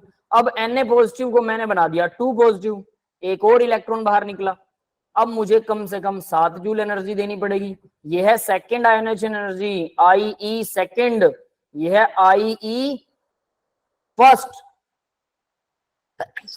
सॉरी, यस बेटा, समझ में आ गया? अब आती है 2 पॉजिटिव सोडियम है और मैं इसमें से एक और इलेक्ट्रॉन बाहर निकालना चाहूं, 3 पॉजिटिव बन गया ये, और यहाँ एक इलेक्ट्रॉन। अब देखो 2 पॉजिटिव मतलब पहले से 2 पॉजिटिव है, वो तो इलेक्ट्रॉन छोड़ना ही नहीं चाहेगा, बट फिर भी मैंने जबरदस्ती किया, एनर्जी ज्यादा दी, तो इस बार मुझे 10 जूल एनर्जी देनी पड़ेगी कम से कम। ये फॉर एग्जाम्पल है, भी इसको सही मत समझ लेना कि आप इसको समझो कि हाँ इतनी एनर्जी देनी पड़ती है, सिंपल करके एग्जाम्पल आपको बताया। यस, क्लियर है बेटा? Yes sir. तो आयनाइजेशन एनर्जी थर्ड सबसे ज्यादा होगी, सेकंड कम होगी, फर्स्ट, ये जो ऑर्डर दे रखा है। सक्सेसिव आयनाइजेशन एनर्जी बोलते हैं, सक्सेसिव का मतलब एक के बाद एक, एक के बाद एक, एक के बाद एक, that is the successive. Ionization energy 4 possible है? 4? अरे सारी पॉसिबल है, सारे इलेक्ट्रॉन बाहर निकाल सकते हो आप, बस एनर्जी देनी चाहिए आपको, एनर्जी देते रहो, इलेक्ट्रॉन बाहर निकल जाएंगे। बोस-आइंस्टीन स्टेज और प्लाज्मा स्टेज याद है सबको? Yes sir. तो प्लाज्मा स्टेज में क्या करते हैं, एनर्जी इतनी दे देते हैं कि सब इलेक्ट्रॉन सब वही है, तो हम कितनी भी एनर्जी दे सकते हैं, अपने पास बहुत एनर्जी। न्यूक्लियर रिएक्शन करवा दो, एनर्जी एनर्जी है। क्लियर है सभी को? Yes sir. बस इतना ही है इसमें। नेक्स्ट देखते हैं अब जरा कौन से फैक्टर हैं जो आयनाइजेशन एनर्जी को अफेक्ट करते हैं। साइज ऑफ एटम, एटम का साइज बड़ा है तो इलेक्ट्रॉन निकालना बाहर आसान है, बिल्कुल आसान है। Effect of nuclear charge, nuclear charge अगर ज्यादा है तो भी वो इलेक्ट्रॉन को स्ट्रांगली पकड़ के रखेगा, तो इलेक्ट्रॉन बाहर निकालना मुश्किल हो जाएगा। स्क्रीनिंग इफेक्ट, स्क्रीनिंग इफेक्ट क्या बताता है? स्क्रीनिंग या शील्डिंग इफेक्ट, अंदर वाले इलेक्ट्रॉन बाहर वाले इलेक्ट्रॉन को बाहर धक्का मार रहे हैं और हमें इलेक्ट्रॉन बाहर ही निकालना है, तो ये हमारी हेल्प कर रहे हैं। तो स्क्रीनिंग इफेक्ट बढ़ेगा तो क्या होगा, इलेक्ट्रॉन को बाहर निकालना आसान हो जाएगा। एस का स्क्रीनिंग इफेक्ट कम होता है, पी का ज्यादा होता है, डी का सॉरी पी का कम, एस का सबसे ज्यादा होता है, पी का ज्यादा होता है, डी का उससे ज्यादा, एफ का सबसे ज्यादा। समझ गए? उल्टा बोल रहा हूं, एस का सबसे ज्यादा है, पी का कम है, डी का उससे कम है और एफ का सबसे कम है। यानी कि अगर कोई इलेक्ट्रॉन आपको एफ शेल में से निकालना है, इट इज इजियर देन वही इलेक्ट्रॉन एस शेल में से निकालना हो, लेकिन उनकी सारों का शेल नंबर सेम होना चाहिए। मतलब 4th शेल है, जैसे 4s में से निकालना चाहते हो, 4p में से निकालना चाहते हो, 4d में से या 4f में से, तो 4f में से इलेक्ट्रॉन निकालना सबसे आसान है, फिर d में से है, फिर p में से है, फिर s में से सबसे मुश्किल से निकलेगा। यस, क्लियर है सबको? Yes sir. है ना, सिंपल है बेटा। Yes sir. ठीक है, अब आगे देखते हैं पेनिट्रेशन इफेक्ट। पेनिट्रेशन इफेक्ट क्या होता है भाई? हमें पता है एस जो है, एस का इलेक्ट्रॉन जो है वो सबसे ज्यादा न्यूक्लियस के पास होता है। याद है आपको ग्राफ बनाए थे हमने स्क्रोडिंगर वेव इक्वेशन के एस ऑर्बिटल के ग्राफ, कैसा बना था? एस ऐसा होता है, ऐसा 1s 2s याद है, ऐसे करके, और ऐसे होता है 2s, याद है? ये Yes, 2s का sir. ग्राफ है, मतलब इलेक्ट्रॉन यहां भी रहेगा और यहां भी रहेगा, ज्यादातर यहां रहेगा। 1s में सिर्फ यहां रहता है। P का ग्राफ अगर बनाओगे तो P जो होता है वो कुछ ऐसा था, P का अगर आपको याद हो तो P ऐसा था, यानी पी तो न्यूक्लियस से दूर ही है। क्लियर है? ये इलेक्ट्रॉन है जहां पर ये मैंने ग्राफ बनाया, तो यानी कि पेनिट्रेशन, एस का पेनिट्रेशन सबसे ज्यादा होता है, एस न्यूक्लियस के सबसे ज्यादा पास है, पी थोड़ा दूर होता है। वही स्क्रीनिंग इफेक्ट जैसा सा है ये, लेकिन वो स्क्रीनिंग इफेक्ट से थोड़ा अलग है, इसको मिक्स मत कर देना स्क्रीनिंग इफेक्ट के साथ। यस, क्लियर है बेटा सबको? समझ में आ गया ना? Yes sir. ठीक है, रचना बेटा बोलो क्या डाउट है? सर डिफरेंस क्लियर नहीं हुआ। बताता हूं, देखो स्क्रीनिंग इफेक्ट का मतलब तो है कि जैसे न्यूक्लियस है, इसके अंदर इलेक्ट्रॉन, ये अंदर वाले इलेक्ट्रॉन्स हैं और ये बाहर वाला इलेक्ट्रॉन, अंदर वाला बाहर को धक्का मार रहा है, ये तो हो गया स्क्रीनिंग इफेक्ट। तो स्क्रीनिंग इफेक्ट किसका ज्यादा होता है? एस इलेक्ट्रॉन सबसे ज्यादा धक्का मारते हैं दूसरों को, ठीक है। अगर अंदर एस है और बाहर एफ है तो एफ को धक्का मारेगा पक्का, लेकिन अगर अंदर जो है वो एफ ऑर्बिटल है, एफ ऑर्बिटल अंदर है और बाहर एस ऑर्बिटल है, तो एफ ऑर्बिटल एस को धक्का नहीं मारता, तो इसका स्क्रीनिंग इफेक्ट क्या हो जाएगा? कम हो जाएगा। यानी एफ अगर अंदर है तो वो बाहर वालों को धक्का कम मारेगा, अगर एस अंदर है तो वो बाहर वालों को धक्का ज्यादा मारेगा। अगर धक्का ज्यादा दे रहा है तो डेफिनेट सी बात है हमारे लिए इलेक्ट्रॉन को इजी हो जाएगा ये निकालना। यानी अगर अंदर एस ऑर्बिटल बैठा है तो हमारे लिए इलेक्ट्रॉन को बाहर निकालना इजी है, अगर अंदर एफ है तो एफ उसको धक्का नहीं मार रहा, फिर हमें सारी एनर्जी देनी पड़ेगी। यस, क्लियर हुआ स्क्रीनिंग इफेक्ट? Yes sir. अब बात करते हैं पेनिट्रेशन वाले की। तो पेनिट्रेशन में क्या होता है? देखो, पेनिट्रेशन का मतलब है कि कौन किस न्यूक्लियस के ज्यादा पास है। तो अगर मुझे एस में से इलेक्ट्रॉन निकालना ही एस में से, अंदर कौन है मुझे कोई मतलब नहीं, अंदर अगर है तो वो तो स्क्रीनिंग इफेक्ट हो गया, अंदर तब देखते हैं जब स्क्रीनिंग इफेक्ट देखना कि अंदर वाला बाहर वाले को धक्का मार रहा है, लेकिन मुझे निकालना ही एस में से। एस में से अगर इलेक्ट्रॉन निकालना है और एस में 2 इलेक्ट्रॉन है, तो मुझे पता है कि एस इलेक्ट्रॉन न्यूक्लियस के ज्यादा पास होता है, और अगर वही इलेक्ट्रॉन मुझे एस की बजाय एफ में से निकालना है तो एफ इलेक्ट्रॉन जो है वो न्यूक्लियस से बहुत दूर होता है। कैसे? वो न्यूक्लियस से एक्चुअल में उसका ऑर्बिटल स्फेरिकल तो होता नहीं है, तो एफ का ऑर्बिटल अगर मैं बनाऊं तो एफ का ऑर्बिटल कुछ इस तरह का होता है बेटा, कुछ इस तरह का, मान के चलो कि ऐसे ऐसे करके, कुछ यहां पर तो मतलब बहुत कम होता है, वो ऐसे कुछ ऐसा होता है, कुछ ऐसा समझ लो एफ ऑर्बिटल। यहां पर ज्यादातर टाइम में इलेक्ट्रॉन रहेगा, वो न्यूक्लियस के पास बहुत रेयरली आएगा, कभी कभी आएगा पास, समझ गए। और एस ऑर्बिटल कैसा होता है? एस ऑर्बिटल में इलेक्ट्रॉन स्फेरिकल होता है, बॉल के जैसा, इलेक्ट्रॉन यही घूमता रहता है, यही घूम रहा है। यस, ये एस है, ये एफ है। अब एफ वाला तो यहां घूम रहा है, ज्यादातर टाइम तो इधर घूम रहा हो, कभी कभी न्यूक्लियस के पास आता है। अब जब एस इलेक्ट्रॉन न्यूक्लियस के हमेशा पास होता है, पेनिट्रेशन का मतलब कौन कितना पास है, तो एस इलेक्ट्रॉन न्यूक्लियस के पास है, मुझे इसमें से इलेक्ट्रॉन निकालना है तो मुझे ज्यादा एनर्जी देनी पड़ेगी, और एफ इलेक्ट्रॉन तो न्यूक्लियस से बाहर रहता है, मुझे इसको बाहर निकालने के लिए एनर्जी कम देनी पड़ेगी। जिसका पेनिट्रेशन पावर, जो जिसकी नजदीकियां, पेनिट्रेशन को नजदीकियां समझ लीजिए, जिसकी नजदीकियां ज्यादा है न्यूक्लियस से, वो न्यूक्लियस के पास सेफ है, उसको बाहर निकालने में एनर्जी लगेगी। अब बात ये आती है कि शेल नंबर सेम होना चाहिए। आप एस जो चेक कर रहे हो वो 4s वाला चेक कीजिए, एफ जो चेक कर रहे हो 4f वाला, क्योंकि 1s और 1f तो होता ही नहीं है, आपको पता है, तो इसलिए मैंने एग्जांपल 4 वाला लिया। तो 4s और 4f का अगर एग्जांपल चेक कर रहे हैं तो न्यूक्लियस के पास कौन ज्यादा है? डेफिनेटली s वाला ज्यादा है, तो इसका मतलब इसका पेनिट्रेशन इफेक्ट, ये न्यूक्लियस के अंदर घुसा हुआ है, पेनिट्रेट किया हुआ है, अंदर घुसा हुआ है। हमने यहाँ कहीं देखा कि कौन किसको रिपेल कर रहा है, अंदर वाले बाहर को रिपेल कर रहे हैं, इससे हमें कोई लेना देना नहीं। क्लियर हुआ penetration effect? Yes sir. Yes sir. ठीक है, अब आगे देखते हैं। तो भाई penetration power it is called the, निकाल सकते हैं ना? क्या बेटा क्या? सर हम बिना बाहर वाले इलेक्ट्रॉन को आयनाइज करे बिना अंदर वाले को नहीं निकाल सकते ना किसी भी तरह? नहीं निकाल सकते, बाहर वाला सबसे पहले निकलेगा, जो इलेक्ट्रॉन सबसे बाहर है, शेल जिसकी बाहर है वही पहले निकलेगा, याद रख लेना। क्लियर है? यस। सबसे आउटर वाला इलेक्ट्रॉन पहले निकलेगा, फिर अंदर वाले निकलेंगे, बाहर वाले को निकले बिना, क्योंकि आप एनर्जी कहां से दे रहे हो? देखो एटम क्या होता है, एटम वैसे तो स्फीयर जैसा ही है ना, है ना, इसमें यहाँ इलेक्ट्रॉन घूम रहे हैं, कोई एस में घूम रहा है, कोई पी में, कहीं पे भी घूम रहा है, कोई भी इलेक्ट्रॉन, ठीक है, ये इलेक्ट्रॉन घूम रहे हैं, आप इसको गर्म कर रहे हो, क्या आप अंदर वाले इलेक्ट्रॉन को गर्म कर सकते हो? पहले बाहर से ही करोगे ना। यस, क्लियर है बेटा? इलेक्ट्रॉन बाहर से ही गर्म होगा। क्या बेटा? सर क्लियर है। ओके ठीक है। तो देखो पेनिट्रेशन पावर है, it is defined as the ability of the ability of an orbital to be closer to nucleus. मैंने बोला ना कौन कितना क्लोजर है, क्लोजर टू न्यूक्लियस, ठीक है, नजदीकियां किसकी ज्यादा हैं भाई, कौन मंत्री के साथ मिला हुआ। ऑर्डर ऑफ पेनिट्रेशन मैंने आपको बता दिया, एस जो है वो न्यूक्लियस के ज्यादा पास होता है तो वो ज्यादा अंदर तक घुसा हुआ है, पी जो है वो कम है, फिर डी है, फिर एफ है, सीधी सी बात है, ठीक है। तो ये ऑर्डर याद रखिए। तो पेनिट्रेशन और स्क्रीनिंग इफेक्ट दोनों एक जैसे से लगते हैं बट दोनों अलग है, ठीक है। स्क्रीनिंग का मतलब अंदर वाले इलेक्ट्रॉन बाहर वालों को धक्का मार रहे हैं, और पेनिट्रेशन का मतलब कौन ज्यादा पास है। दोनों का ऑर्डर सेम नजर आएगा आपको, है ना, एसपीडीएफ ऑर्डर तो बिल्कुल सेम नजर आ रहा है, ऑर्डर ऑफ स्क्रीनिंग इफेक्ट और ऑर्डर ऑफ पेनिट्रेशन पावर दोनों सेम है। इलेक्ट्रॉनिक कॉन्फ़िगरेशन, अब भाई इलेक्ट्रॉनिक कॉन्फ़िगरेशन है, ionization energy of full filled, जो पूरे भरे हुए ऑर्बिटल है उनकी आयनाइजेशन एनर्जी ज्यादा होती है, पूरा भरा हुआ एटम्स ज्यादा स्टेबल होता है। हाफ फील्ड वो भी स्टेबल होता है बट पूरे वाले से कम है। उसके अलावा पार्शियली फील्ड, हाफ फील्ड का मतलब क्या है, पी में 6 इलेक्ट्रॉन आते हैं, अगर पी में 3 इलेक्ट्रॉन है उनमें से एक को बाहर निकालना मुश्किल है, पी में 6 है उसमें से एक निकाल रहे हो ज्यादा मुश्किल है, पी ऑर्बिटल में 3 है उसमें से भी एक निकालना मुश्किल है, 5 हैं या 2 हैं या 4 हैं उसको इलेक्ट्रॉन को बाहर निकालना इजी है। यस बेटा समझ में आ गया।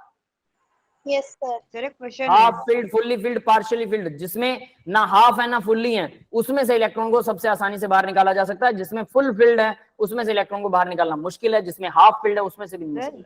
यस बेटा, यस बोलिए, किसी का डाउट है कोई? सर आवाज आ रही है? हाँ हाँ बिल्कुल आ रही है, बोलो।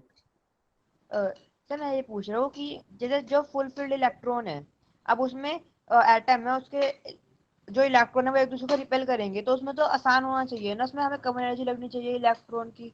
नहीं, नोबल गैसेस, हर एक एटम ये कोशिश करता है कि मेरे सारे इलेक्ट्रॉन भरे हो, मेरी सारी शेल्स में सारे इलेक्ट्रॉन फुल फिल्ड हो, हर एटम ये कोशिश करता है। नोबल गैसेस, नोबल गैसेस में क्या होता है याद है, सारे इलेक्ट्रॉन फुल फिल्ड होते हैं, है ना, तो उसमें से इलेक्ट्रॉन निकालना मुश्किल होता है बेटा, आसान नहीं है। भले ही फुल फिल्ड है, सभी इलेक्ट्रॉन चाहते ही हैं कि हम पेयर में रहें, चाहते तो सभी ऐसे ही हैं, ठीक है, या फिर हम अकेले रहें। रिपेल, देखो रिपल्शन करते हैं डेफिनेटली, इलेक्ट्रॉन रिपेल करते हैं, पेयर में होते हैं तो रिपेल करते हैं, लेकिन मैंने आपको बताया था जो 2 इलेक्ट्रॉन एक ऑर्बिटल में आते हैं उनका स्पिन उल्टा होता है, एक क्लॉकवाइज घूम रहा है दूसरा एंटी क्लॉकवाइज घूम रहा है, जिसकी वजह से वो एक दूसरे के कंप्लीमेंट्री हो जाते हैं। कंप्लीमेंट्री मतलब वो एक दूसरे को चाहते हैं कि हम यहाँ रहें, भले ही वो एक सेम चार्ज की वजह से रिपेल करते हैं लेकिन फिर भी इकट्ठे रहते हैं, समझ गए। और अगर वो फुल फिल्ड है तो वो ज्यादा एटम अपने आप को अच्छा और भरा हुआ समझता है, इसी वजह से फुल फिल्ड इलेक्ट्रॉन्स जो है वो हमेशा क्या होते हैं, ज्यादा आयनाइजेशन एनर्जी लगेगी उनमें इलेक्ट्रॉनिक कॉन्फ़िगरेशन। और फुल फील्ड अगर हाफ फील्ड है तो भी उसके मुकाबले कम, लेकिन उससे ज्यादा। और पार्शियल फील्ड मतलब किसी करत नहीं है तो सबसे ज्यादा एनर्जी उसी में, सबसे कम एनर्जी लगेगी इलेक्ट्रॉन को बाहर निकालने में। ये सामने बेटा बोलो। मतलब अगर इलेक्ट्रॉन एक दूसरे को रिपेल कर रहे हैं तो स्पिनिंग से उनका वो रिपल्सन कम कैसे हो जाएगा? क्या कम हो जाएगा? सर उनके स्पिन होने से एंटी क्लॉकवाइज एक दूसरे के अगेंस्ट अपोजिट डायरेक्शन में स्पिन होने देखो से। सुनिए, ये हाइड्रोजन का एटम है, इसके अंदर मान लो हीलियम वाला है, इसमें 2 इलेक्ट्रॉन भर देता हूँ, एक यहाँ आ गया एक यहाँ आ गया, ये इधर आ रहा है क्लॉकवाइज, ये एंटी क्लॉकवाइज घूम रहा है, उल्टा घूमता है इसका, ठीक है। तो ये एक दूसरे के कंप्लीमेंट्री होते हैं। कैसे? अगर आप क्लॉकवाइज घूम रहे हो, कोई इलेक्ट्रॉन क्लॉकवाइज घूम रहा है तो वो डेफिनेटली क्या करेगा, वो चार्ज बनाता है, मैग्नेटिज्म बनाता है और इलेक्ट्रिसिटी बनाता है। दूसरा इलेक्ट्रॉन एंटी क्लॉकवाइज घूम रहा है, वो मैग्नेटिज्म को भी क्रॉस करता है और इलेक्ट्रिसिटी को भी क्रॉस करता है, जिससे उसका लॉस ऑफ एनर्जी बच जाता है। तो ये लॉस ऑफ एनर्जी को बचाते हैं एक हिसाब से, इनका एक दूसरे को कंप्लीमेंट करते हैं, तो सहारा भी देते हैं, भले एक दूसरे को रिपेल कर रहे हैं लेकिन दूसरी तरफ उसका फायदा भी कर रहे हैं। That is the thing. इस वजह से ये हमेशा पेयर में ही स्टेबल होते हैं, हमेशा पेयर होना चाहते हैं, हमेशा पेयर में ही स्टेबल होते हैं। That is why. समझ में आ गया बेटा? यस ठीक, ठीक है। अब आगे बढ़ते हैं बेटा। Next, higher energy half filled and fully filled electronic configuration, ये हायर होती है, ये हमने कर ही लिया यहाँ पे, है ना। आयनाइजेशन एनर्जी, ये जनरल ट्रेंड है भाई, जनरल ट्रेंड में noble gases are high ionization, noble gases helium, neon, argon, krypton, xenon, radon, है ना, इनकी हाई आयनाइजेशन एनर्जी होती है in the period, and alkali metal have least ionization energy. Alkali metal left में ionization energy सबसे कम और right में आयनाइजेशन एनर्जी सबसे ज्यादा मिलेगी। लेफ्ट टू राइट चलते हैं, आयनाइजेशन एनर्जी क्या होती है, इंक्रीज होती है, बस ये याद रखना। Caesium has the lowest ionization energy in whole periodic table. Francium नहीं बोला इसने, सीजियम बोला, क्योंकि फ्रेंशियम रेडियो एक्टिव होता है, तो उससे हमें कोई फायदा होने वाला नहीं है, उसकी एनर्जी हम कैलकुलेट ही नहीं करते, क्योंकि वो रिएक्शन करता ही नहीं है, केमिकल रिएक्शन। क्लियर है बेटा? Yes, sir. पीरियोडिक जी सर। पीरियोडिक टेबल को इस लेसन में पीरियोडिक टेबल को सामने रखा करो, याद होनी चाहिए और सामने होनी चाहिए आपके बुक पीरियोडिक टेबल वाली, तब ये लेसन बड़ा मजेदार और आसानी से समझ में आता है, बहुत आसान है। ऊपर से नीचे आयनेशन एनर्जी घटती है, लेफ्ट टू राइट बढ़ती है, ये ट्रेंड है, इसका मतलब ये है, जनरल ट्रेंड है, बीच में जो एक्सेप्शन आता है वो तो रट्टा मारने हैं, याद रख लेना, सीधी सी बात है। तो देखिए यहाँ पे first ionisation energy of second period में कौन से हैं? Lithium, boron, beryllium, carbon, nitrogen, oxygen, fluorine, neon, सबकी लेफ्ट टू राइट इंक्रीज हो रही है, नॉर्मल ऑर्डर है, कोई फर्क नहीं है। रीजन बेरिलियम टू बोरॉन, अब देखो लिथियम नहीं, एक ऑर्डर गड़बड़ है भाई, ये रहा, ठीक है, रीजन देख रहे ना, बेरिलियम और बोरॉन में बेरिलियम पहले आता है, बोरॉन बाद में आता है, कार्बन के बाद क्या आता है? नाइट्रोजन आता है, फिर ऑक्सीजन आता है, ठीक है, तो नाइट्रोजन और ऑक्सीजन की भी गड़बड़ है, फ्लोरीन अपनी जगह पर है, कोई दिक्कत नहीं है। यस बेटा, क्लियर हुआ? ये बात समझ में आई सभी को कि इसमें दो गड़बड़ है? गड़बड़ क्या है, वो एक्सेप्शन है या फिर इसमें मिसरीड? हाँ, वो एक्सेप्शन कह लो, गड़बड़ कह लो, एक ही बात है, ठीक है। तो ये गड़बड़ है भाई, तो इसमें रीजन देगा बेरिलियम का हाई एनर्जी 2s शेल में से इलेक्ट्रॉन को बाहर निकाल रहे हैं as compare to 2p shell में से। बोरोन में 2p में से निकलता है इलेक्ट्रॉन, इलेक्ट्रॉनिक कॉन्फ़िगरेशन लिख के देख लेना इनका। Penetration energy of 2s, penetration energy की बात की थी ना, 2s में से इलेक्ट्रॉन को बाहर निकालना मुश्किल होता है of beryllium as compare to 2p sub shell of boron. Boron में 2p में से निकालना, p का पेनिट्रेशन कम होता है, s का ज्यादा होता है, दोनों में सेकंड शेल है, लेकिन वजह ये है, दैट इज इट, ठीक है। नेक्स्ट देखो, अब ये इंपॉर्टेंट लिखा है तो उसको याद करना आपको। अब रीजन नाइट्रोजन और ऑक्सीजन, नाइट्रोजन ऑक्सीजन में क्या होता है? हाफ फिल्ड नाइट्रोजन, नाइट्रोजन में कितने होते हैं? 2p में 3 होते हैं, और ये सिमेट्रिकल हो गया, इस वजह से इसकी एनर्जी एक्सचेंज एनर्जी हाई बोलते हैं इसको, मतलब हाफ फिल्ड और फुल्ली फिल्ड आपस में इलेक्ट्रॉन एक दूसरे के ऑर्बिटल में इधर उधर घूमते रहते हैं। हाफ फिल्ड इलेक्ट्रॉन अपना ऑर्बिटल चेंज करते रहते हैं, फुल्ली फिल्ड इलेक्ट्रॉन भी अपना ऑर्बिटल चेंज करते रहते हैं, और इसी को बोलते हैं क्या? Exchange energy. अपना ऑर्बिटल एक दूसरे के साथ चेंज करते रहना ही एक्सचेंज एनर्जी है। यस बेटा, क्लियर है सबको? Yes, sir. ठीक है, तो यही जो एक्सचेंज एनर्जी इन्होंने दिखा रखी है, ये हाई होती है, और ऑक्सीजन के केस में there is no case of oxygen. Oxygen में 2p में 4 होते हैं, एक इलेक्ट्रॉन निकालना आसान है, उसमें 2p में 3 होते हैं, हाफ फिल्ड है, मुश्किल है बाहर निकालना, that is it. Removal of electron such as it half shell inert gas configuration stable, तो वही वो भी लोअर होगा, हाई होगा, इसमें जो भी है। Removal of electron from the stable configuration में से भी निकालना मुश्किल होता है। सेकंड आयनाइजेशन एनर्जी देखो भी, beryllium, carbon, boron, nitrogen, fluorine, oxygen, neon, lithium, सारा ऑर्डर उल्टा हो गया सेकंड आयनाइजेशन एनर्जी का। Very important order. लिथियम देखो कहां पहुंच गया, सबसे पहले लिथियम है। जनरल ट्रेंड लिखूं क्या होता है, या याद है सबको? लिथियम आता है, फिर आता है बेरिलियम, फिर आता है बोरोन, बोरोन के बाद कार्बन, कार्बन के बाद Nitrogen. नाइट्रोजन, नाइट्रोजन के बाद ऑक्सीजन, फिर फ्लोरीन। क्या बोल रहे हो बेटा? आपकी आवाज साफ नहीं आ रही है। यस, कोई कुछ पूछ रहा था क्या? नहीं, ठीक है। तो देखो ये है general trend, lithium, beryllium, boron, carbon, nitrogen, oxygen, fluorine, neon, periodic table ऐसे चलती है, ठीक है। लेकिन ये ऑर्डर देखो, बेरिलियम पहले है, फिर कार्बन है, यानी कि ये आया पहले नंबर पर, फिर आया ये सेकंड नंबर पर, फिर क्या आ गया? कार्बन के बाद बोरोन आ गया, ये लो जी, बोरोन को सेकंड होना चाहिए था, ये थर्ड हो गया, ठीक है। यानी कि हमने बोरोन और नाइट्रोजन को फ्लिप कर दिया। चलो इसको जो जो फ्लिप हुए हैं उनको हम अलग से मेंशन करते हैं, ठीक है। लिथियम तो सबसे लास्ट में हो चुका, तो लिथियम तो है ही है। तो बोरोन और कार्बन ने अपनी जगह चेंज कर ली, इन दोनों ने जगह चेंज की है, बोरोन और कार्बन। पहले केस में क्या था? बोरोन और बेरिलियम चेंज कर रहे थे, अब बोरोन और कार्बन कर रहे हैं, मतलब पहले पीछे वाला आगे आ गया था, अब आगे वाला पीछे आ गया, उल्टा हो गया। नेक्स्ट है नाइट्रोजन, सही है अपनी जगह पे। नेक्स्ट है फ्लोरीन, तो नाइट्रोजन जो है डेफिनेटली अपनी जगह पर सही है, 1 2 3rd। तो नाइट्रोजन कौन से नंबर पर है? 1, ये मैंने क्या लिखा था अभी, बोरोन 3rd नंबर पर आ गया ना, फोर्थ नंबर पर नाइट्रोजन है, ठीक है, तो नाइट्रोजन अपनी जगह पर है फोर्थ नंबर पर। ऑक्सीजन देखो अब जरा, ऑक्सीजन आ गया फिफ्थ नंबर पर, क्लियर है ना? नहीं, फिफ्थ पर नहीं है। ऑक्सीजन कौन से नंबर पर है? नाइट्रोजन के बाद में आ रहा है फ्लोरीन, सिक्स्थ पर है, ये आ गया सिक्स्थ पर। और फ्लोरीन कौन से नंबर पर आ गया? पांचवें पर। ये समझ में आ रहा है क्या लिख रहा हूं? पांचवा और छठा भी स्वाइप हो गई, यानी fluorine and oxygen, second ionization energy बता रहा हूं। फिर नियोन है और लिथियम तो अकेला भाई सबसे महान है ही है, ये तो स्वाइप हो ही चुका है। तो इसके बाद में आएगा सेवंथ नंबर पर नियोन आता है, ठीक है, ये सेवंथ नंबर पर नियोन है। आठवें नंबर पर पहुंच गया हमारा लिथियम। यस बेटा, समझ में आया ट्रेंड? 2 और 3 ये फ्लिप हो गए, 5 और 6 ये फ्लिप हो गए, ये दोनों फ्लिप हुए हैं आपस में। इसके अलावा ट्रेंड 1 2 3 4 5 6 सेम टू सेम है 7 तक, लेकिन 8वें नंबर पर ये आ गया, बस इतना याद रखना है। यस, क्लियर है सबको? Yes sir. सर Yes, याद sir. रखना है, याद करने सीधी सी हैं। बात। और ये सेकंड आयोनाइजेशन एनर्जी का ट्रेंड है, फर्स्ट का नहीं है, फर्स्ट वाला ऊपर है, फर्स्ट वाले में भी 2 एक्सेप्शन थे, सेकंड वाले में तो 3 एक्सेप्शन है, समझ गए ना? सर हाँ बेटा। सर हमें बस इन्हीं के याद करने हैं ionising energy.